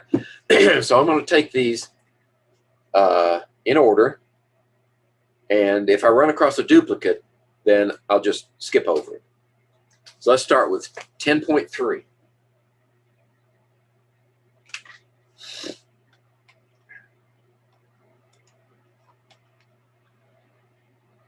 And waiting, there we go, we're populated. 10.3. Clarify each of the following as a property of an Arrhenius acid or the property of an Arrhenius base. Has a sour taste. That's an acid.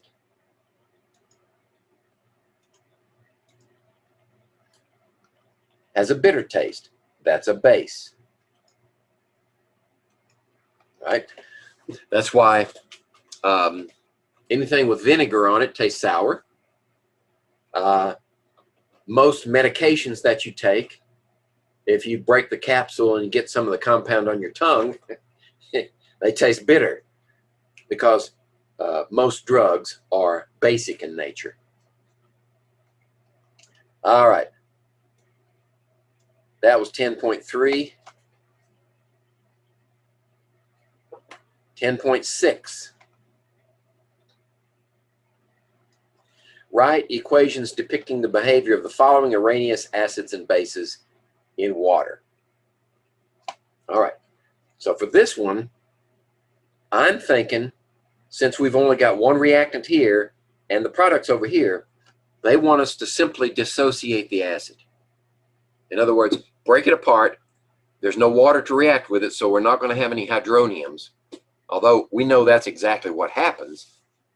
We're using an abbreviated version. Right? So H, I, O, 3 yields what? When the acid dissociates, one proton at a time comes out. So we have a proton to a positive charge. Right? And what do we have left over? Well, we have the conjugate base of iodic acid. So this should be IO sub 3. And then it also has a charge. Like that. Okay? Potassium hydroxide. Right? KOH becomes K with a plus charge and OH with a minus charge. Like that. Okay? That's an Arrhenius acid, Arrhenius base. Dissociation in solution.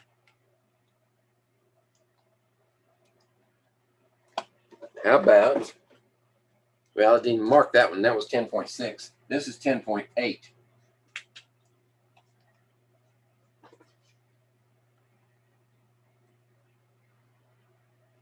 All right. In each of the following reactions, decide whether the italicized species is functioning as a Bronsted-Lowry acid or base. Right? If it's an acid, it donates a proton. If it's a base, it accepts a proton. So what's happening to this italic? OCl minus is accepting a proton from the water, so that makes it a base, correct? The italic here is HBrO3. It's donating a proton to water, and there's its conjugate base. This is an acid. HCl is italic in this one. Right? It's donating a proton to ammonia to make the ammonium ion. It is an acid. And here, the italic one is H2PO4 minus. And over here, it's H3PO4. It has accepted a proton. So now it's behaving as a base. Okay? Bronsted-Lowry definition.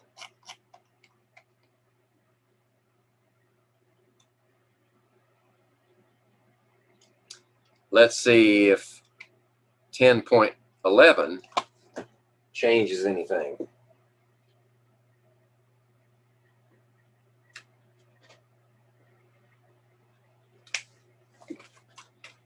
Indicate whether or not the two members of each of the following pairs of substances constitute a conjugate acid-base pair. All right, I'm going to work the first one, just so I can be sure about the definition. H2TeO3. H2TeO3. What would be the conjugate base of that acid? One proton. And what's left over? HTeO3 minus. Is that what we have here? No. Two protons are missing. So that's not an acid-base pair.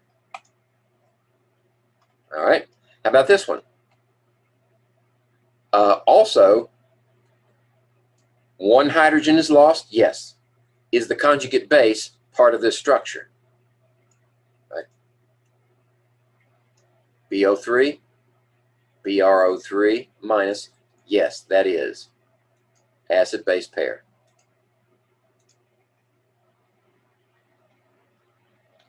How about this one? Right. Two hydrogens are lost. The CO3 is right on both sides, but we lose two hydrogens. That's not an acid-base pair. How about this one?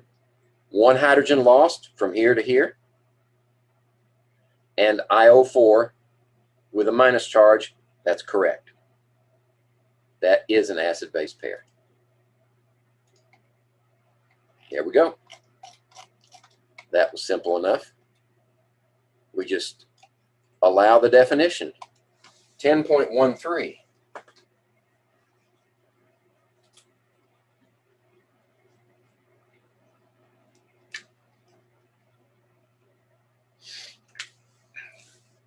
All right. Write the formula for the conjugate base of H3BO3. Lose one proton. So we've got H subscript 2, because we only lose one proton, and then the rest of the molecule follows. BO subscript 3. Oops.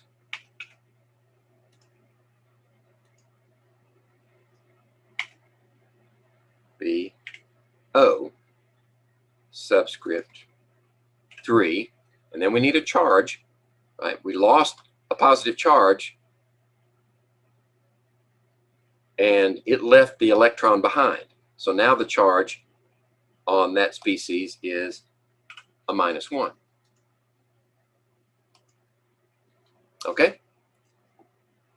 This, by the way, is boric acid. All right?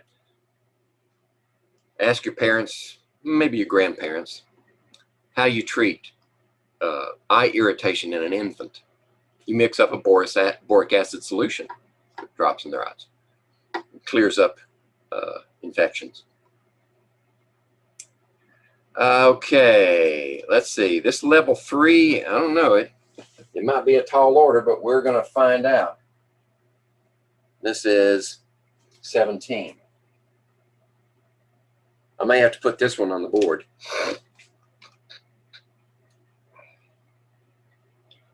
All right. This obviously has more than one part. Which of the terms Arrhenius acid, Arrhenius base, Bronsted-Lowry acid, Bronsted-Lowry base characterizes each of the following substances? More than one term may apply in a given. Okay. HCl. That breaks apart into hydrogen and chloride. That makes it an Arrhenius acid. True. But it also can donate that proton, which makes it a Bronsted-Lowry acid. Okay, it both fit. How about this one? This one is an Arrhenius base, NaOH, because it has a hydroxyl in the molecule. Right? So it is an Arrhenius base. Can it accept a proton? Yes, it can accept a proton. So it's also a Bronsted-Lowry base. Okay, how about this one? H2PO4 minus.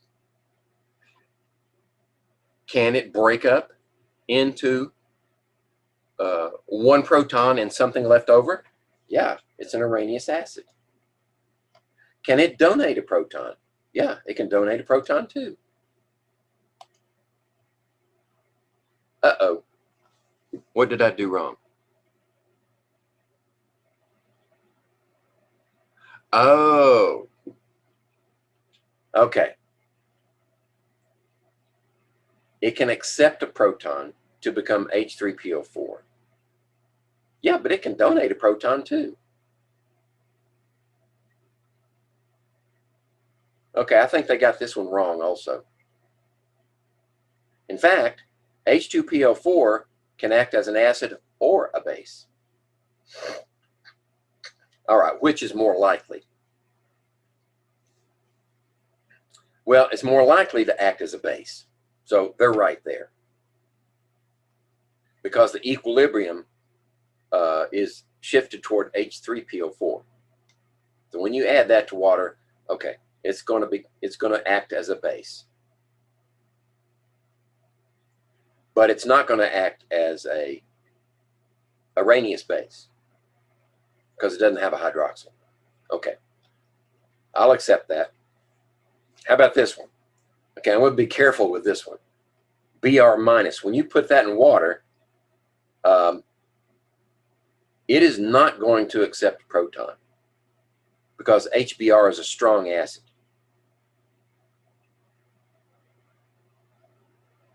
It's none of those. All right.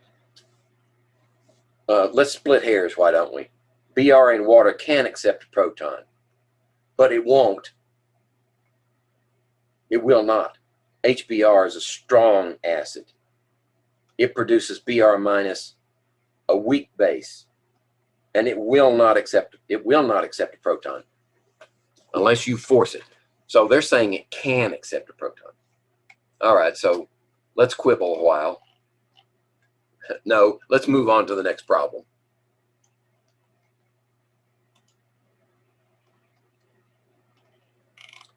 All right, what do we have here? 19.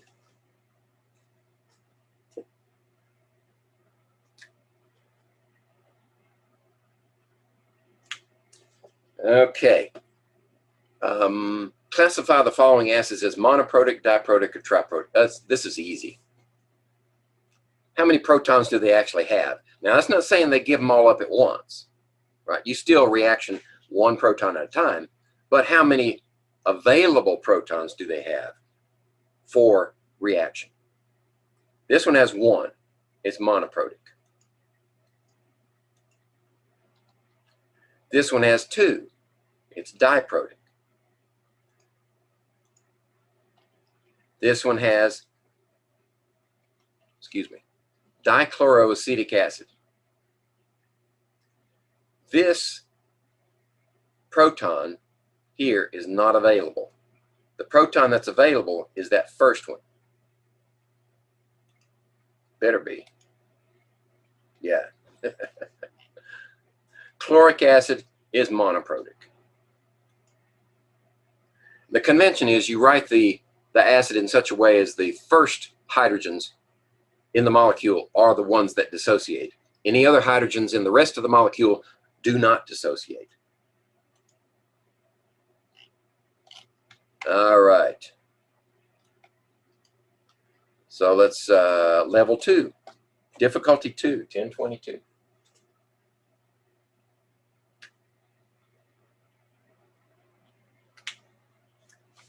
All right, scroll and see what we have. How many acidic hydrogen atoms are present in phosphoric acid? Okay, this is another way of saying mono, di, or tri. This is triprotic. There are 3 acidic hydrogens there. Okay, how about this one? Identify the products in the steps of the dissociation. Okay, the products. So the first product is H2PO4 minus. Then you take one of those out, you have HPO4 2 minus. And then that loses a proton, and you have PO4 3 minus.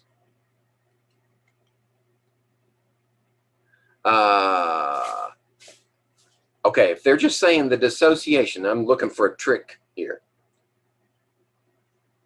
So when it transfers those protons, identify the products. As it transfers these protons, where do they go? Well, they go to hydronium, don't they? Right? That's what I'm thinking. Each time you produce a hydronium. Okay, so I figured them out. I read it. Noodles, as they say.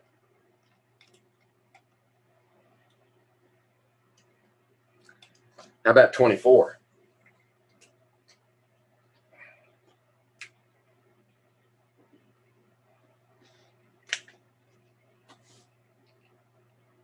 Okay. How many acidic hydrogen atoms and how many non-acidic hydrogen atoms are present in each of the following molecules? Acidic hydrogens and non-acidic hydrogens. Okay. The acidic hydrogens are the first ones. Right? So in this one we have 2, and non-acidic hydrogens 0. This one has 2 succinic acid, and it has 4 non-acidics. They're right there, see? 4 right there. This one has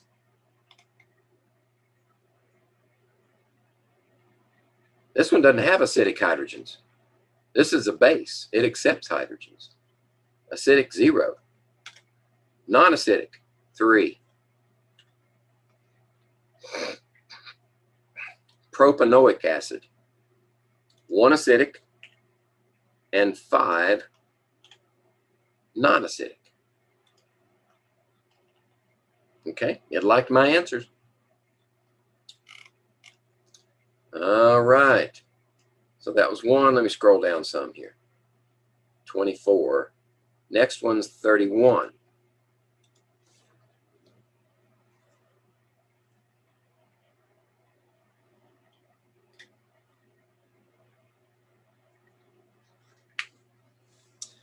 All right. Let's put them in view. Indicate whether or not both members of each of the following pairs of acids are of like strength. That is, both strong or both weak. Right? HF and HCl. Those are not equivalent in strength. HCl is strong, HF is weak. And we covered that in class.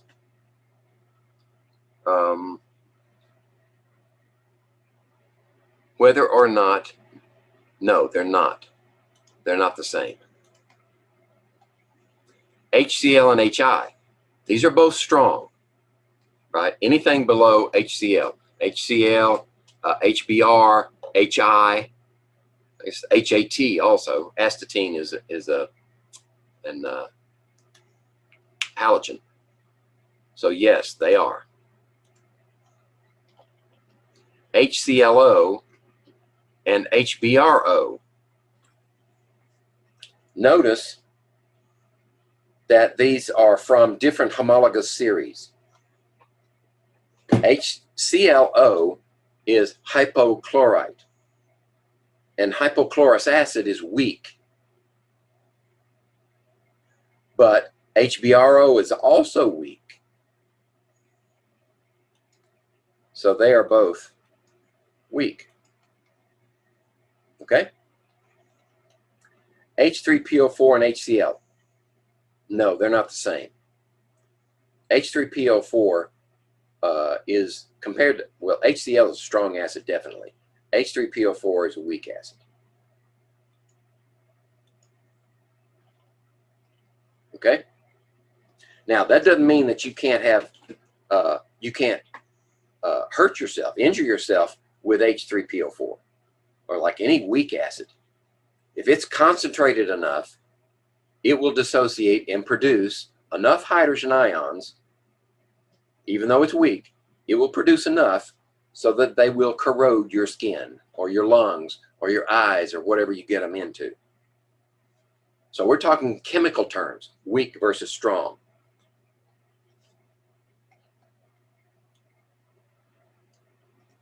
All right, 1035.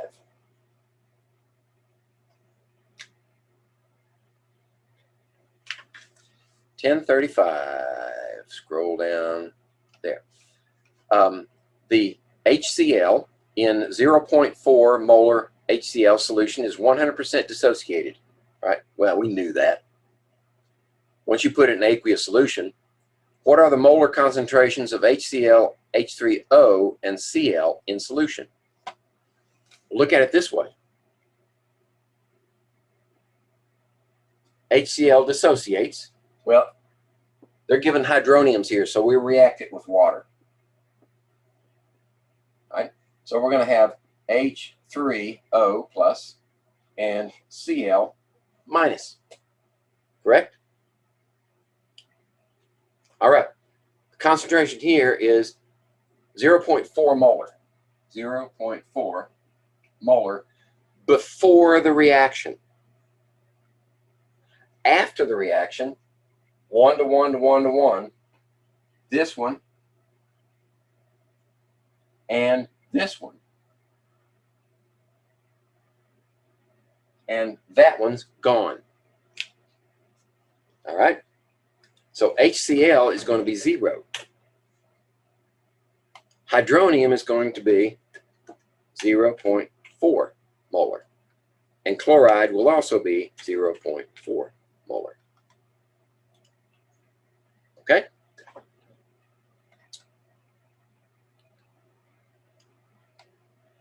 $39.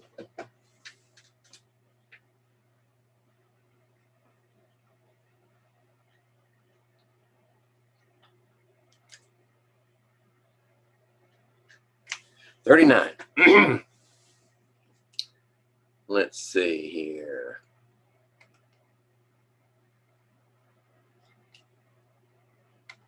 All right, scroll down. 39, difficulty 2. All right, multiple answers. A, which of the terms weak, strong, monoprotic, diprotic, triprotic characterizes each of the following?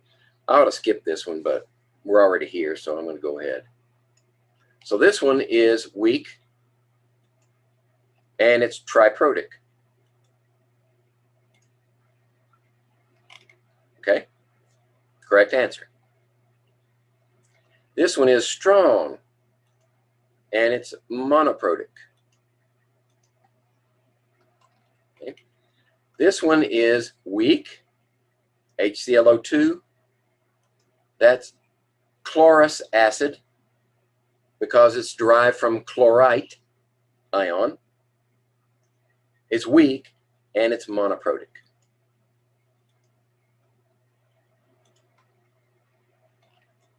And this one is HBr04, right?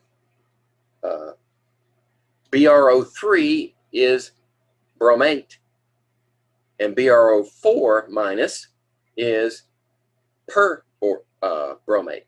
So this is perbromic acid. That is extremely strong and monoprotic.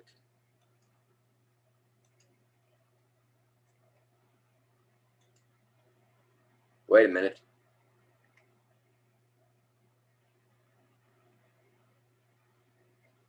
An acid is monoprotic if it supplies one proton. Okay, diprotic, that's no sense. Is strong, monoprotic. Strong, monoprotic. I gave it the right answer, right? It had a hiccup in its expert system. I got it right. Strong, monoprotic.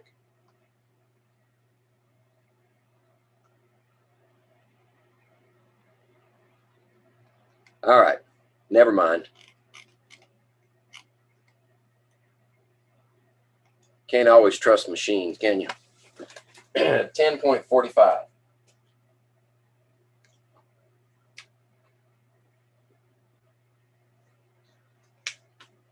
If that kind of thing happens to you in an exam, call my attention to it.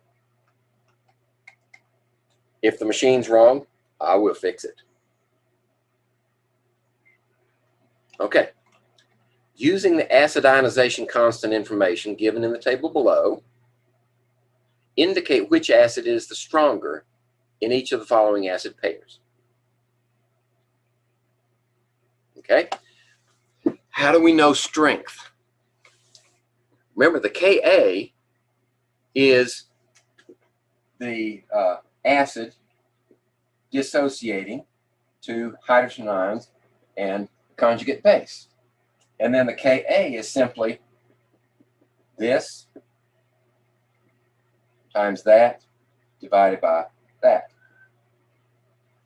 So that means the larger the Ka, the larger the number of hydrogen ions. That determines its strength. So when we see these two together, the way we find our answer is to compare their Kas.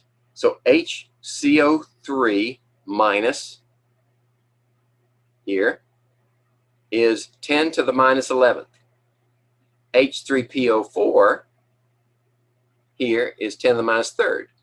So H3PO4 is the stronger acid, correct? Indicate which acid is stronger. That's correct. Okay. HF and HCN. Okay. HF here, 10 to the minus 4. HCN right here, 10 to the minus 10. HF is stronger. Okay. C. HF and H2CO3. This is carbonic acid. That's the same stuff that forms in your pop because they pressurize it with carbon dioxide. Carbon dioxide reacts with water, produces this acid. That's carbonic acid. HF or carbonic. So let's look. So H2CO3, 10 to the minus 7. HF, 10 to the minus 4 is a larger K value, right, by 3 orders of magnitude. So HF is the stronger one. There you go. How about 10.48?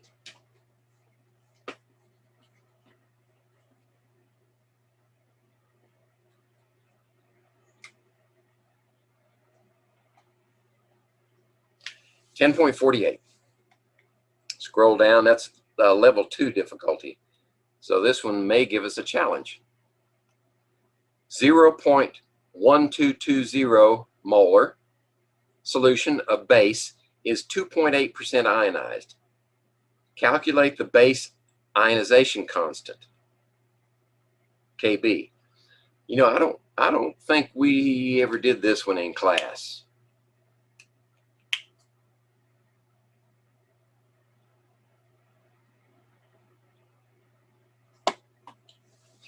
I'm going to tackle it anyway,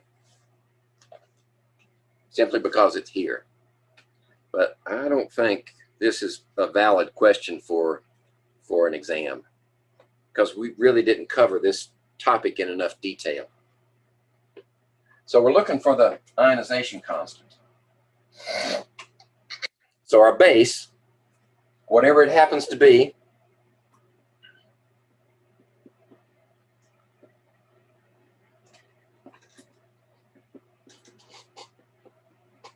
is going to look like that. Right? The solution, the initial solution concentration is 0.1220 molar, and it ionizes 2.8%. Right? So there's a technique that we use in chemistry to work these types of problems. It's called the ICE table. Initially, the concentration here, that's what ICE stands for, initial change equilibrium. So initially we have this, and these are 0. All right? There's a change, right? And the change is given to us as 2.8% ionized. So 2.8% of this ends up over here. So it's 0.1220 times 0.028. And that's plus here, and it's minus here. And there's another one here, plus there. So it goes here, and it goes there. And it subtracts here. Let me go ahead and calculate that. 0.1220, enter 0.028 times 3.416 times 10 to the minus 3.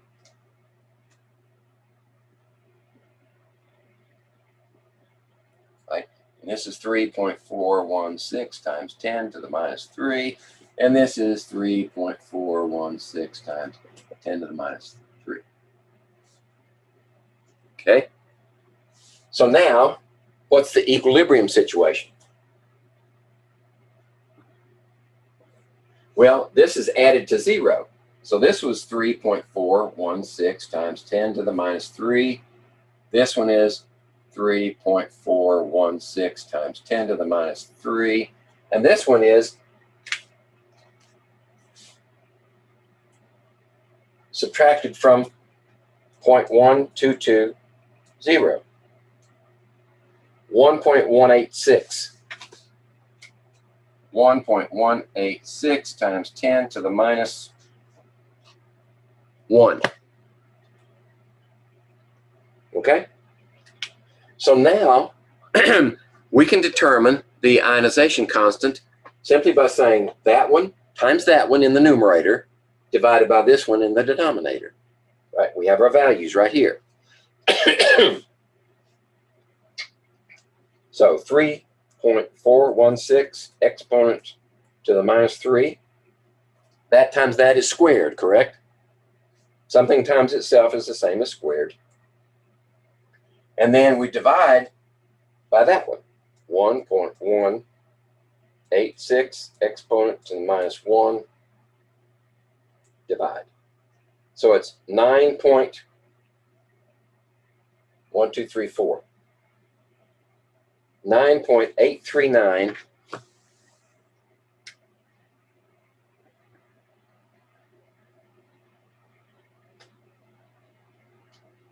times 10 to the minus 5. Now, let's see if it likes my answer. 9.839, little x. There we go. Minus 5. It did indeed like my answer. It rounded them off.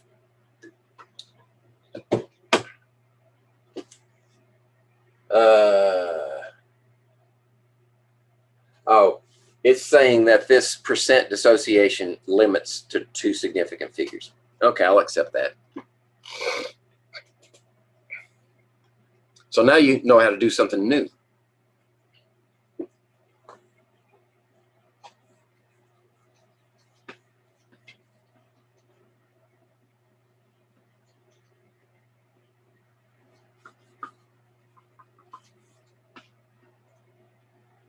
All right. That was level 2. Let's see. We're going to have to start cutting these things short.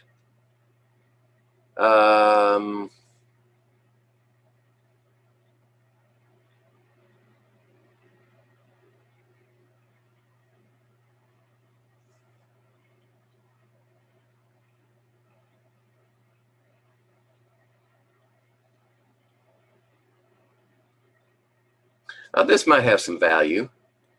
So let's do 10.50. Right. For A, what were we saying? The monoprotic acid Y and the monoprotic acid Z are compared. Which one is the stronger? Based on this information, at equal concentrations, the percent ionization for Z is greater than Y. That, by definition, means that Z is the stronger acid. Okay? How about Ka for Y is smaller than the Ka for Z? That also means Z is the stronger acid. The equilibrium position for the dissociation of Z lies farther to the left than that for Y. The equilibrium position. Oh, if they start off at equal concentrations, aha, that's key. If they're equal concentrations, then we can say something about their position. Equal concentrations,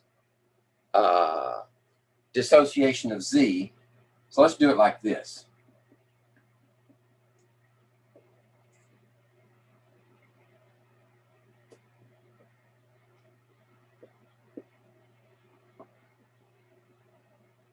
Oops.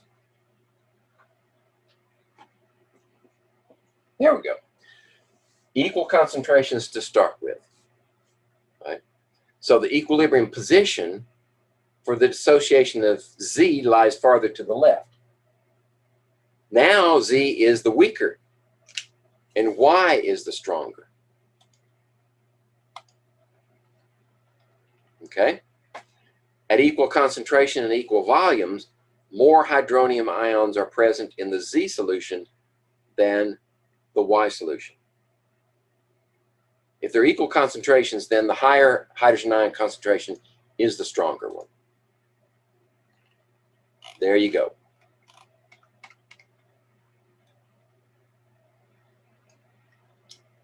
All right.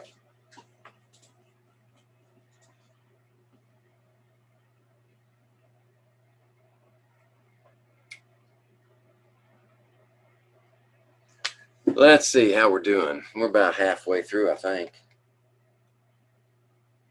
51.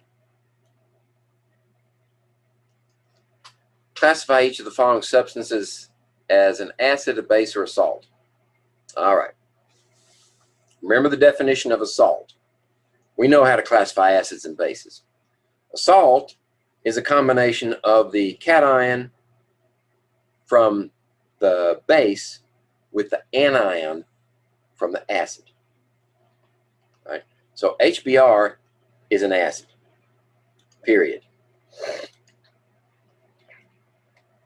K2SO4 would be the reaction of potassium hydroxide with sulfuric acid. That is a salt. Ammonium nitrate would be the reaction of ammonia with nitric acid, or ammonium hydroxide with nitric acid, either one. So this is a salt. In chemical terms, H2CO3 is an acid. Simple. All right. Let's see, 55 is level 2. Let's see if it's a challenge. Write a balanced equation for the dissociation into ions of each of the following soluble salts in aqueous solution. Okay, we can do that. And this was, which one? 1055.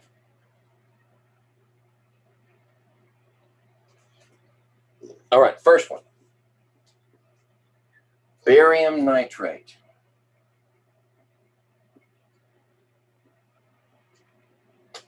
Is going to dissociate into barium 2+,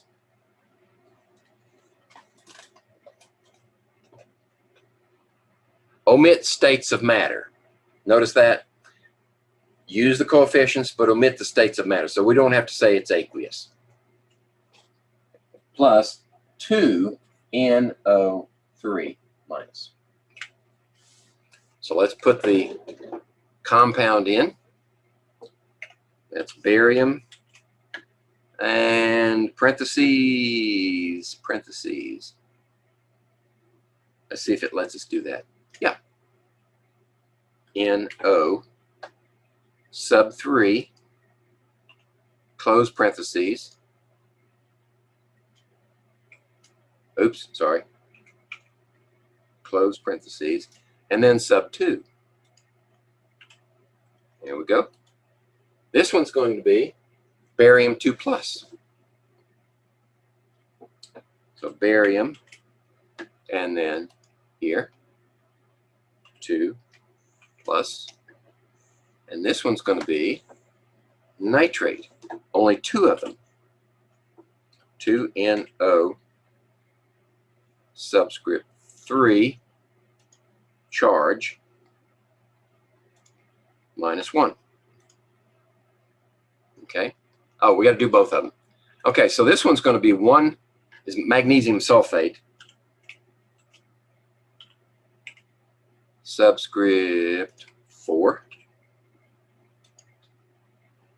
And then that gives us 1 magnesium with a +1 charge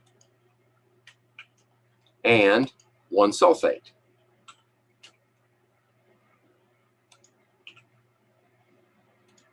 With a 2- charge. Okay.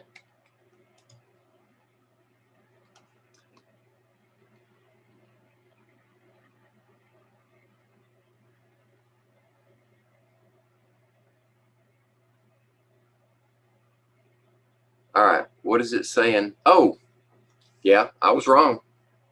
That should be a 2-. Yep.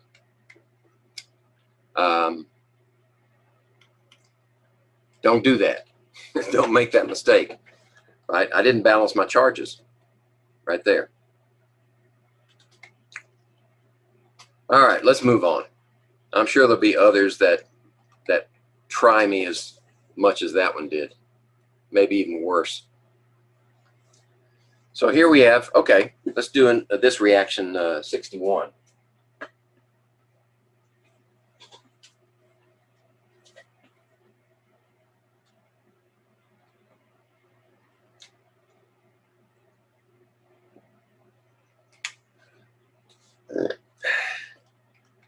Okay, HF and KOH.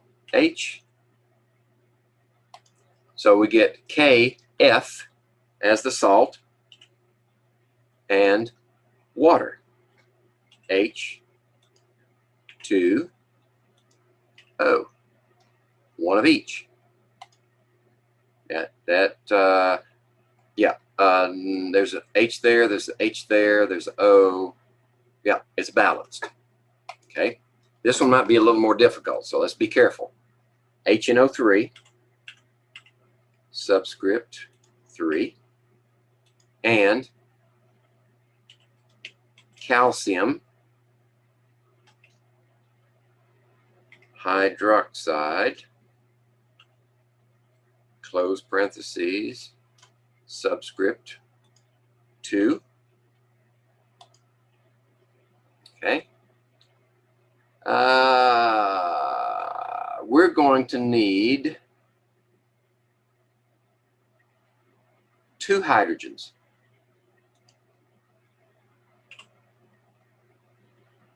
Aren't we? Yeah, we're going to need 2 hydrogens for each one of these hydroxyls. So that's why I put a 2 in front. That gives us 2 nitrates. So this one is going to be calcium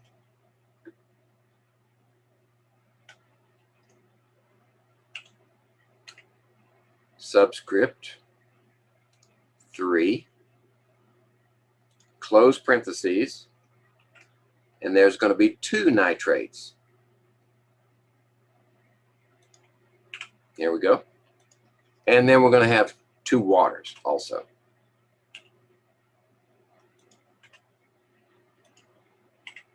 There we go. All right.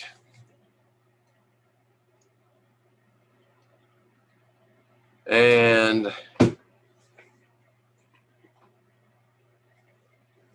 do we want to do this one? Let's see if it's going to teach us anything. Okay. Yeah, we might as well do it. 69. So we're given hydroxyl ion concentration is equal to 1 times 10 to the minus 14. What's the concentration of hydronium ions? Which is another way of saying, what's this one? Well, we know that Ka equals 1 times 10 to the minus 14. All right? And that is responsible by, is derived from this and that. 1 times 10 to the minus 14. Okay? So what does that mean this is? This is that one divided by that one. When you divide a number by itself, the value is 1.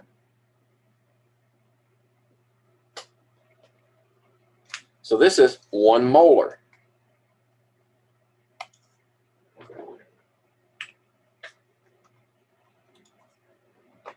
Correct? Correct. How about 10.70?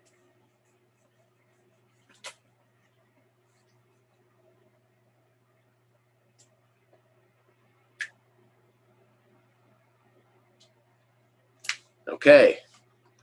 10.70, difficulty 2. All right. Calculate molar hydronium ion concentration of a solution if the hydroxyl ion concentration is such and such. All right. We do the same type of calculation as before. In other words, if this is the hydroxyl ion concentration, then we divide each one of these numbers into 1 times 10 to the minus 14. And we get the hydronium ion concentration. So 3.9 exponent minus 4, and then 1 exponent 14 minus. So I need to do it like that. 2.6 times 10 to the minus 11.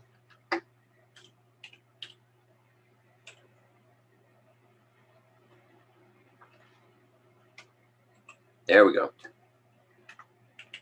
All right. This one, we divide 1 exponent minus 7. Oh, I should have known that one. This is a neutral solution.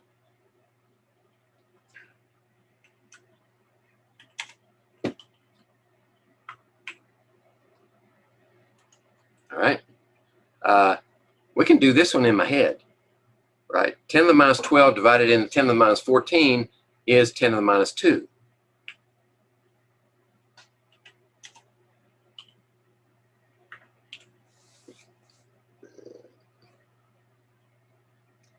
And this one is minus 4.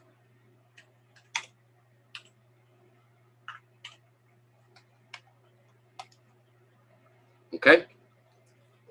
Worked each one exactly the same way.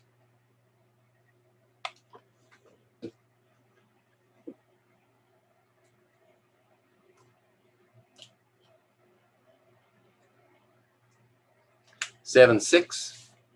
Calculate the pH of the following solutions. All right, first two, you simply take the negative log of this concentration. Negative log of that concentration. The last two are a little trickier. So we can do this one in our head. 1 times 10 to the minus 6. What's the log of that value? Well, it's 10 to the minus 6. So the log is going to be minus 6, and then the negative of that will be a plus 6. Similarly, this one is going to be a 2. This one, you need to find out the pOH and subtract it from 14. So this one's going to be a 3, subtracted from 14 is 11, correct? And this one's going to be a 9 from 14, which would be a 5.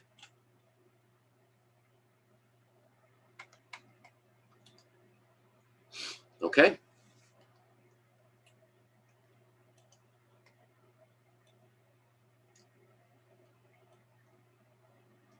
$10.80.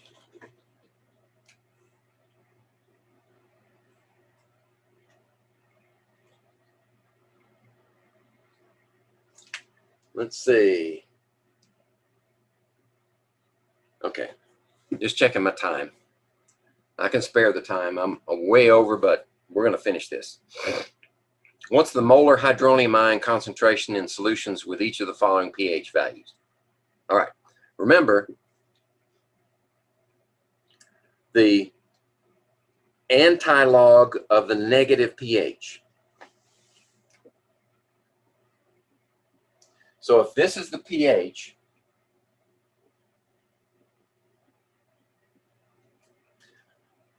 what does that mean? That means this is equal to the negative log of the hydrogen ion concentrations. Right? So if we need to put that negative over here,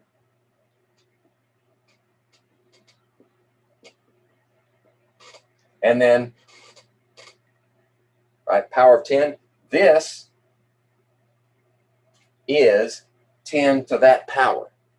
So 10 to the minus 2 is equal to that value. Right? And 10 to the minus 2 power is 1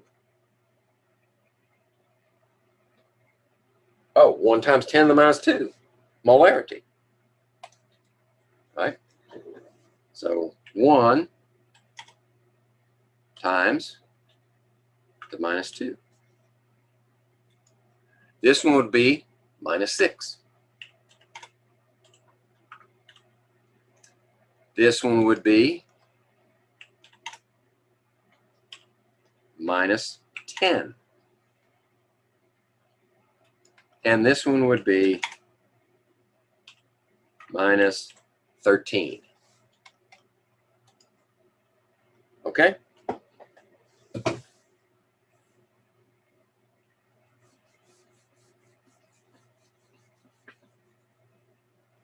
All right. Let's see what's next. 88.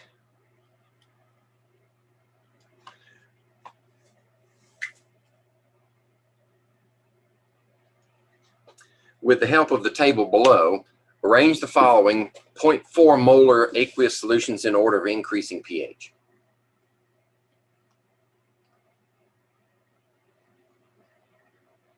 All right, both of these solutions are 0.4 molar. 0.4 molar HF, 0.4 molar HNO2. So what are they going to do? Well, the HF is a stronger acid, and this is evident right here.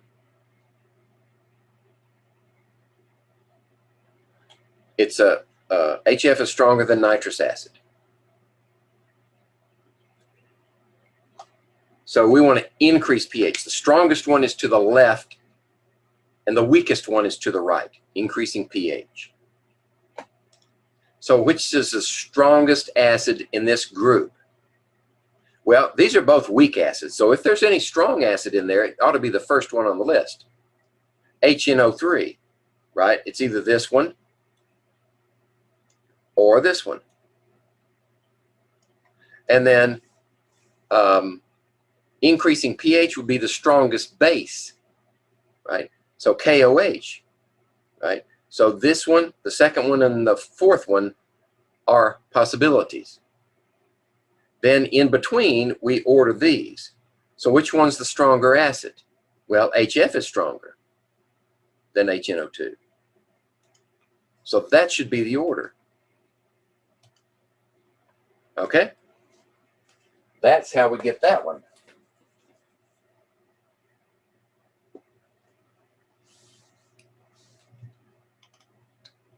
Let's see, level 2. An organic acid has pKa 2.87. What's the Ka value? All right. Very simple. This is a mathematical transformation, pure and simple.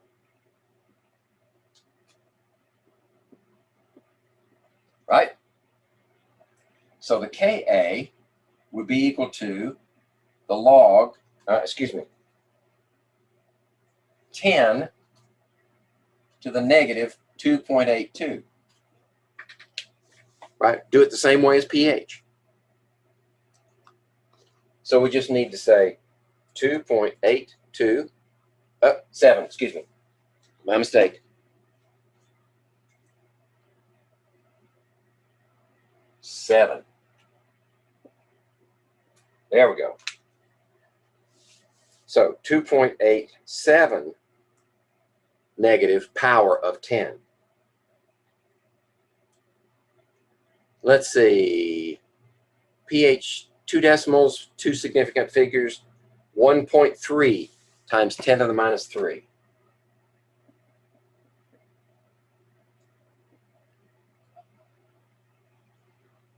All right, let's plug that in. 1.3, 10 to the minus 3. All right, what did I do wrong?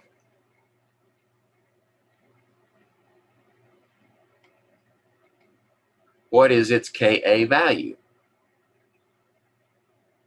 All right, it was expecting me to just write this in, 10 to the minus 2.87. All right, so I got it right. The expert system is not so expert.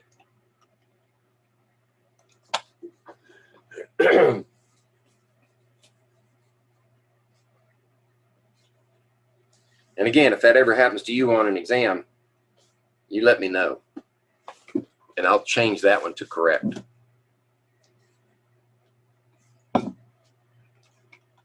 All right, let's see about this one. Classify each of the following salts as a strong acid, strong base salt, a strong acid, weak base salt, or a weak acid, strong base salt, or a weak acid, weak base salt. Okay, you have to know something about the origin of each. This one is from a strong base, sodium hydroxide, and a weak acid. Strong base, weak acid. Okay. This one is KOH, and a weak acid. Strong base, weak acid. Strong base, weak acid. Right there. Ammonium bromide. HBr is a strong acid. And ammonium is from a weak base. So strong acid, weak base salt. All right. And the last one. Ammonium is a weak base. H2CO3, carbonic acid, is a weak acid. So they're both weak.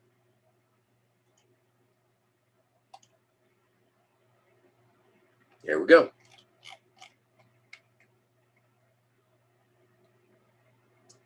All right. That wasn't so difficult. 102. Okay. Classify each aqueous solution as acidic, basic, or neutral. All right, this is going to take a little more work. What was that number? 102. So this is going to be the next step beyond what we just did. Okay, HSO4 is from H2SO4, which is a strong acid. A strong acid, weak base, means it's acidic. Okay. Aluminum chloride. Aluminum hydroxide. I'm pretty sure that's a weak. Nah, they're going to call it strong. Essentially neutral. Let's see if they like my answer. Nope. Aluminum hydroxide. Aluminum hydroxide is considered weak base, so it should be acidic. Lithium hydroxide, that's a strong base, and hypobromic acid is a weak acid, so it's going to be basic. There we go. Lithium hydroxide and hydrochloric acid. Right, that's a strong acid, strong base. That's neutral. Okay. So this is the one that they balked on. And they didn't give a very good explanation either.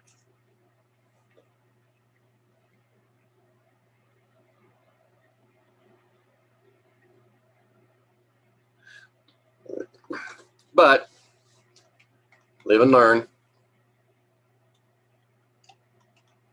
106. Let's see if this one's got anything to offer. Arrange these solutions in order of increasing pH. Oh, okay, so now we got salts and acid bases mixed together. This might take a little extra doing.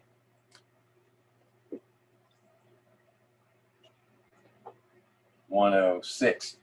Now, are there any in the answers that are not in the problem? HF, HNO3, NAF. Okay, so everything we need is right here in that list. Right. So if we're going from increasing pH left to right,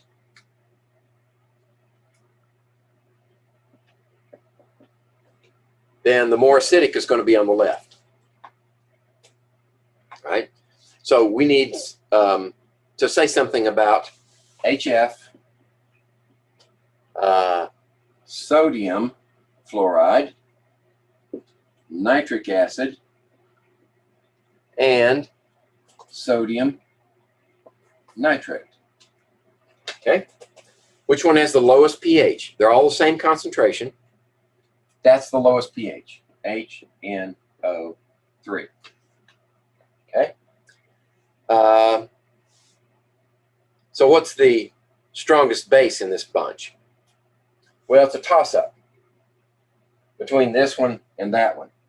This is a strong acid, strong base. It's going to be neutral, right in the middle. So this one is going to be more basic. It's going to be this way. Strong base, weak acid. Then that means we have this one left over. It goes right here, HF. So nitric acid first, HF next, sodium nitrate, and then sodium fluoride. That one right there.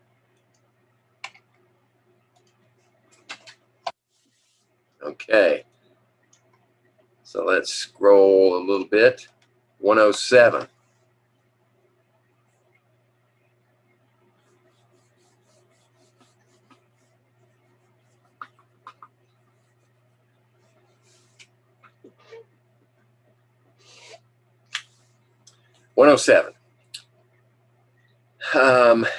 Let's see, let's move it down some.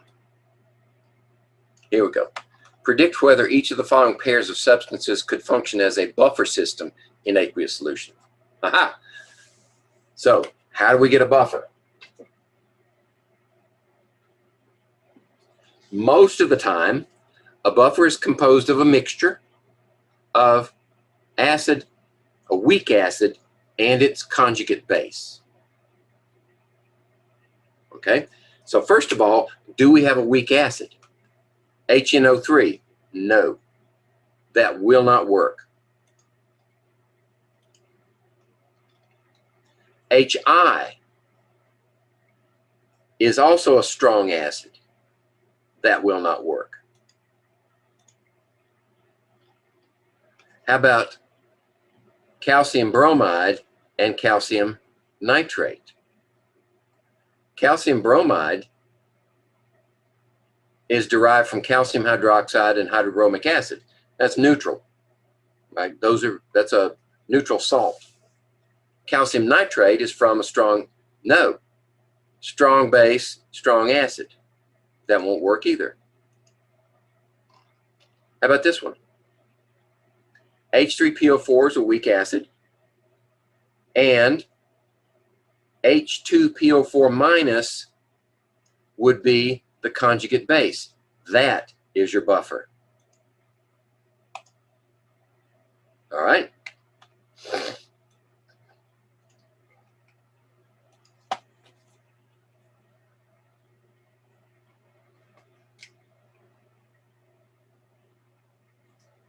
Let's see about 108. Indicate whether each of the following statements concerning the characteristics and composition of blood plasma is true or false. Okay. Blood plasma is slightly acidic with a pH of 6.75 to 6.85. No. Actually, blood plasma is slightly basic. Let me think.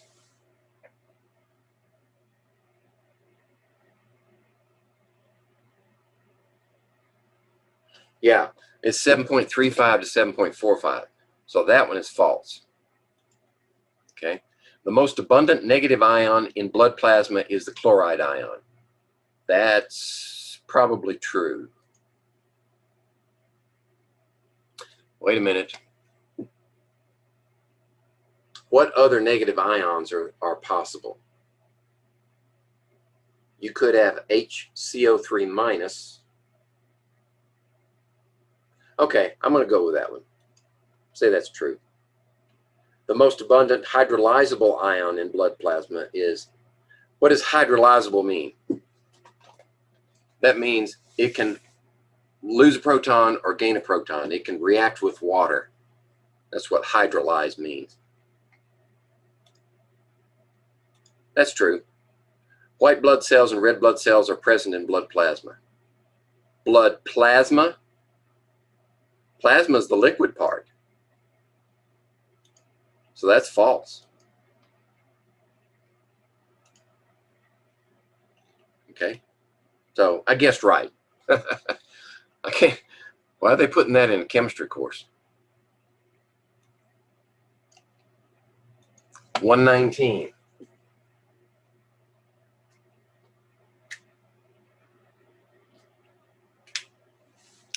All right. Level 2, difficulty level 2.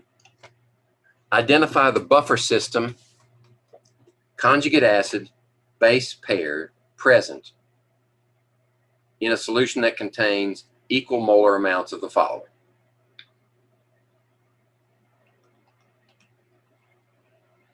Okay, the buffer system, conjugate acid, base pairs. All right, this would work here and here, right? You've got the weak acid here, and you got the introduction of the conjugate base with sodium acetate. Acetate ion is the conjugate base of acetic acid. That's how you get it in solution, right? You put the salt in there. That's the only way to get it in there with sufficient concentration to create a buffer. How about the next one? Let's see. This one would work here. C2H3O2 there. That one would work. How about the next one? H2CO3, K2CO3. No, that needs to be KHCO3. All right.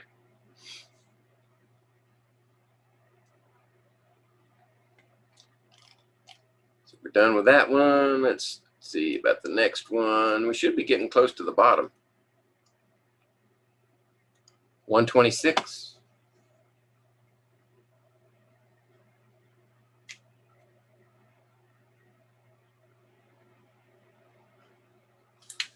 Let's see what we got here.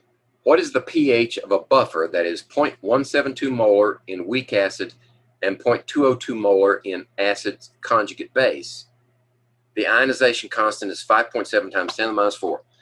All right, this is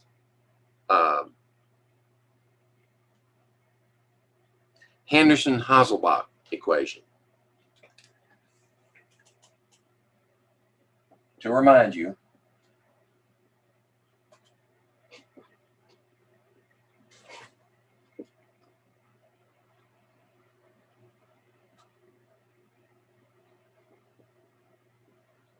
okay, I wrote it that way. This is the pK for the acid, right? There's the ionization constant, which has to be converted to pKa. And then we need the concentration of the conjugate base divided by the acid.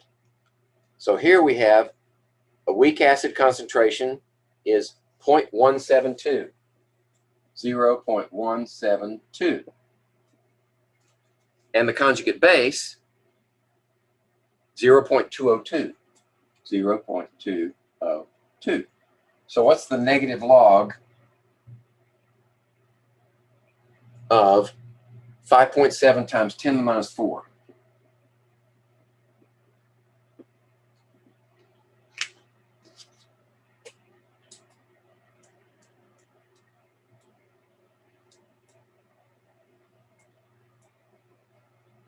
Let's see, 3.24.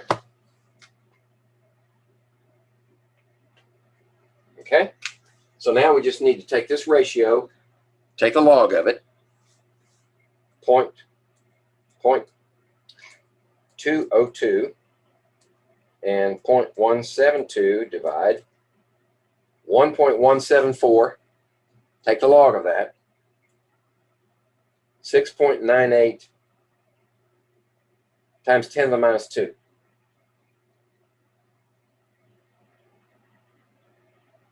So that's a plus sign, so we add it to that value, 3.24. And I get 3.31 pH.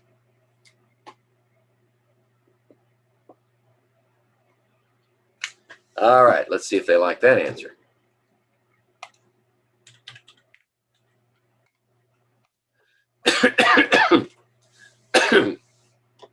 Okay. And there's your Henderson-Hasselbalch equation solved just like that.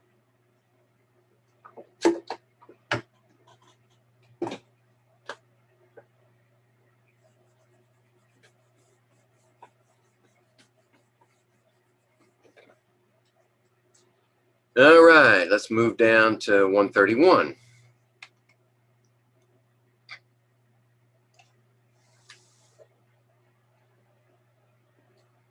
Let's see if we need to spend time on this one. Indicate whether solutions of each of the following substances contain ions, molecules, or both. Acetic acid, a weak acid. Acetic acid since it's a weak acid, it will contain molecular C2H3O2. So there will be molecules, right? There will also be ions. So there's both. All right. How about glucose? Glucose does not dissociate. There will be molecules, but no ions. Okay. Sodium sulfate. Sodium sulfate is completely soluble. It will produce ions, but no molecules.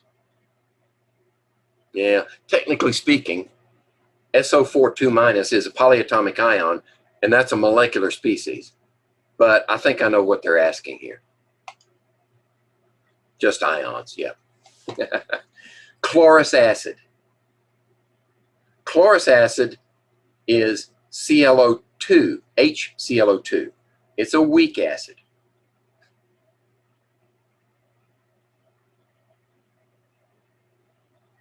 So it would be molecule and ions, both.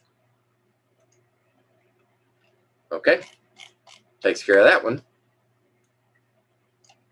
How about 134?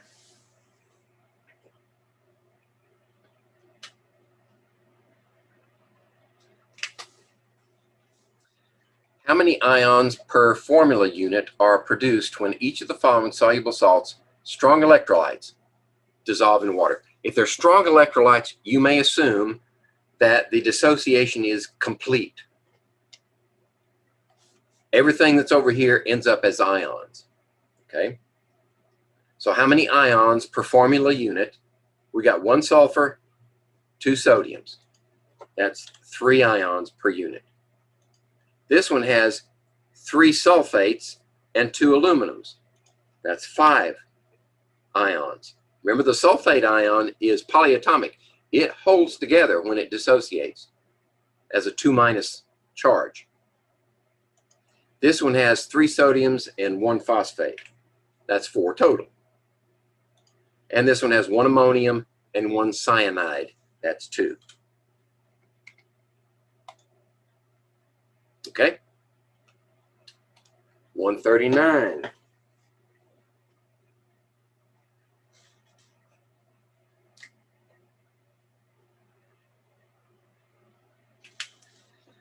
Indicate the number of equivalents in each of the following molar quantities of ions. Okay, here we look at the charge. If the charge is more than 1, then we take that value and multiply it by 1. 1 mole of each means that in this case we have 2 equivalents of strontium. Nitrite, we have 1 equivalent. It's a -1 charge. Lithium, we have 1 equivalent.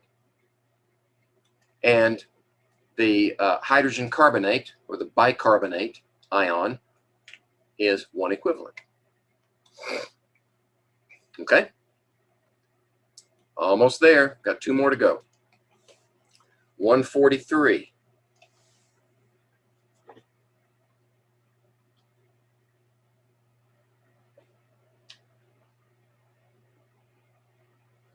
All right. A physiological solution contains 44 milliequivalents per liter of chloride ion. How many moles of chloride ion are present in 2 liters of solution? The chloride ion is 1 equivalent per mole. So this 44 millimoles per liter, 44 milliequivalents per liter of chloride ions is equal to 44 millimole per liter of chloride. Okay? So how many moles is that? Milli is 10 to the minus third, correct? So I always say, take that, make it into 10 to the minus third times this one. Moles per liter. Okay? We have 2 liters. That's 2 times this is 88 times 10 to the minus 3 moles. And change that to scientific notation, 8.8 times 10 to the minus 2. So that should be the answer. 8.8 exponent minus 2. Yes. Okay. This is the dimensional analysis approach, and it works just as well.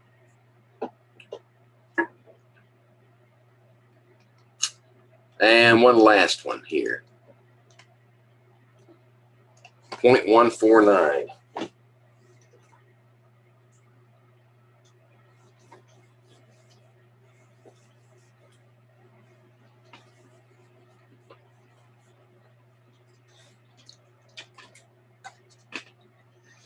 Okay. And we're only an hour and a half past. Determine the molarity of sodium hydroxide solution when each of the following amounts of acid neutralizes 25 milliliters of sodium hydroxide.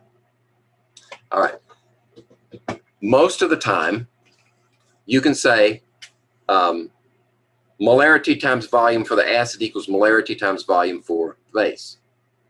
But that's only true if each produces the exact same amount of protons or consumes the same amount of protons per molecule. When you're reacting sodium hydroxide, that's a single equivalent. Nitric acid, single equivalent, that works. However, with sulfuric acid, what you have is 2 equivalents. And with phosphoric acid, you have 3 equivalents. So here's the way I approach it. First of all, what's the net reaction? The net reaction is acid plus base yields water. All right? How many moles of acid for each one of those? So A, B, C, D. How many moles of acid for the first one? Well, let's work with millimoles. Right, just say 25 milliliters times 0.25. Well, that one's easy. 25 milliliters of this acid with 25 milliliters of base means that the base is exactly the same concentration, 0.25. Takes equal amounts. And the only way that can happen is if moles of hydrogen ions equals moles of hydroxyls. And that can only happen with exactly the same molarity of base as acid. That one's easy. Sulfuric acid, okay? This one's a little different. We have 10 milliliters of 0.5 molar. So what's the equivalent concentration of sulfuric? It's 1 equivalent per liter.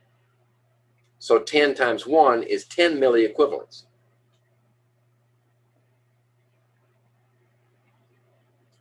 Okay? And how about sodium hydroxide? Well, it's molarity times volume. So the volume is 25. Milliequivalents divided by milliliters is molarity. So 10 divided by 25 is what? Well, let's see. So that'd be 40 divided by 100 will be 0.4. 0.4 molar.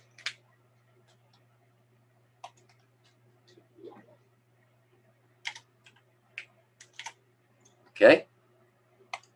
HCl, we can treat it 1 to 1.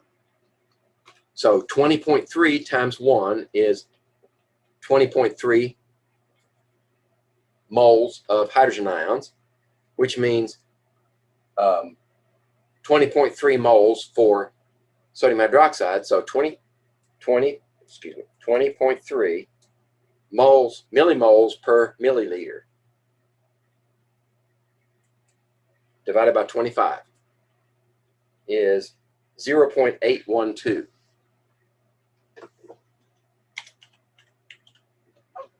Okay. This one, the last one, we have 10 milliliters. 0.1 molar means 0.3 milliequivalents per liter. So 0.3 times 10 is 3.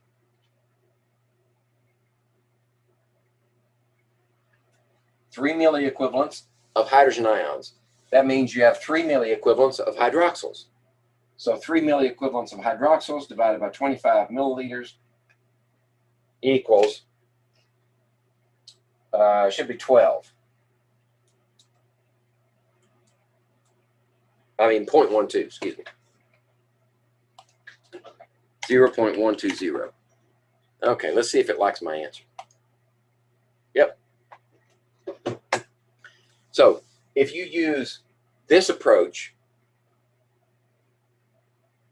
and calculate how much of this you actually have based on how many that are available, right? In a titration, all of these hydrogens are available, right? All of them. So you don't have to consider single dissociations. Now, the reaction itself does proceed one hydrogen at a time. But when you reach equivalence, you've used all 3 of them. Right? So you can treat them like this. All right, that's it. That's all the review. I'm going to stop the share. And we're only an hour and a half over.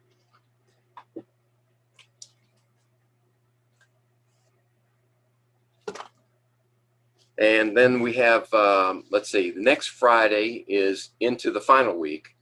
So you have till next Friday to complete this exam. And don't dilly-dally. If you can do it sooner, fine. It's open already. As long as you have done exam 1, exam 2, exam 3, then 4 will open. If you haven't done them in sequence, then 4 won't open for you. You have to do the ones you're missing first. Okay, that's it. We're done for our review. Happy vacation this summer. And end the meeting.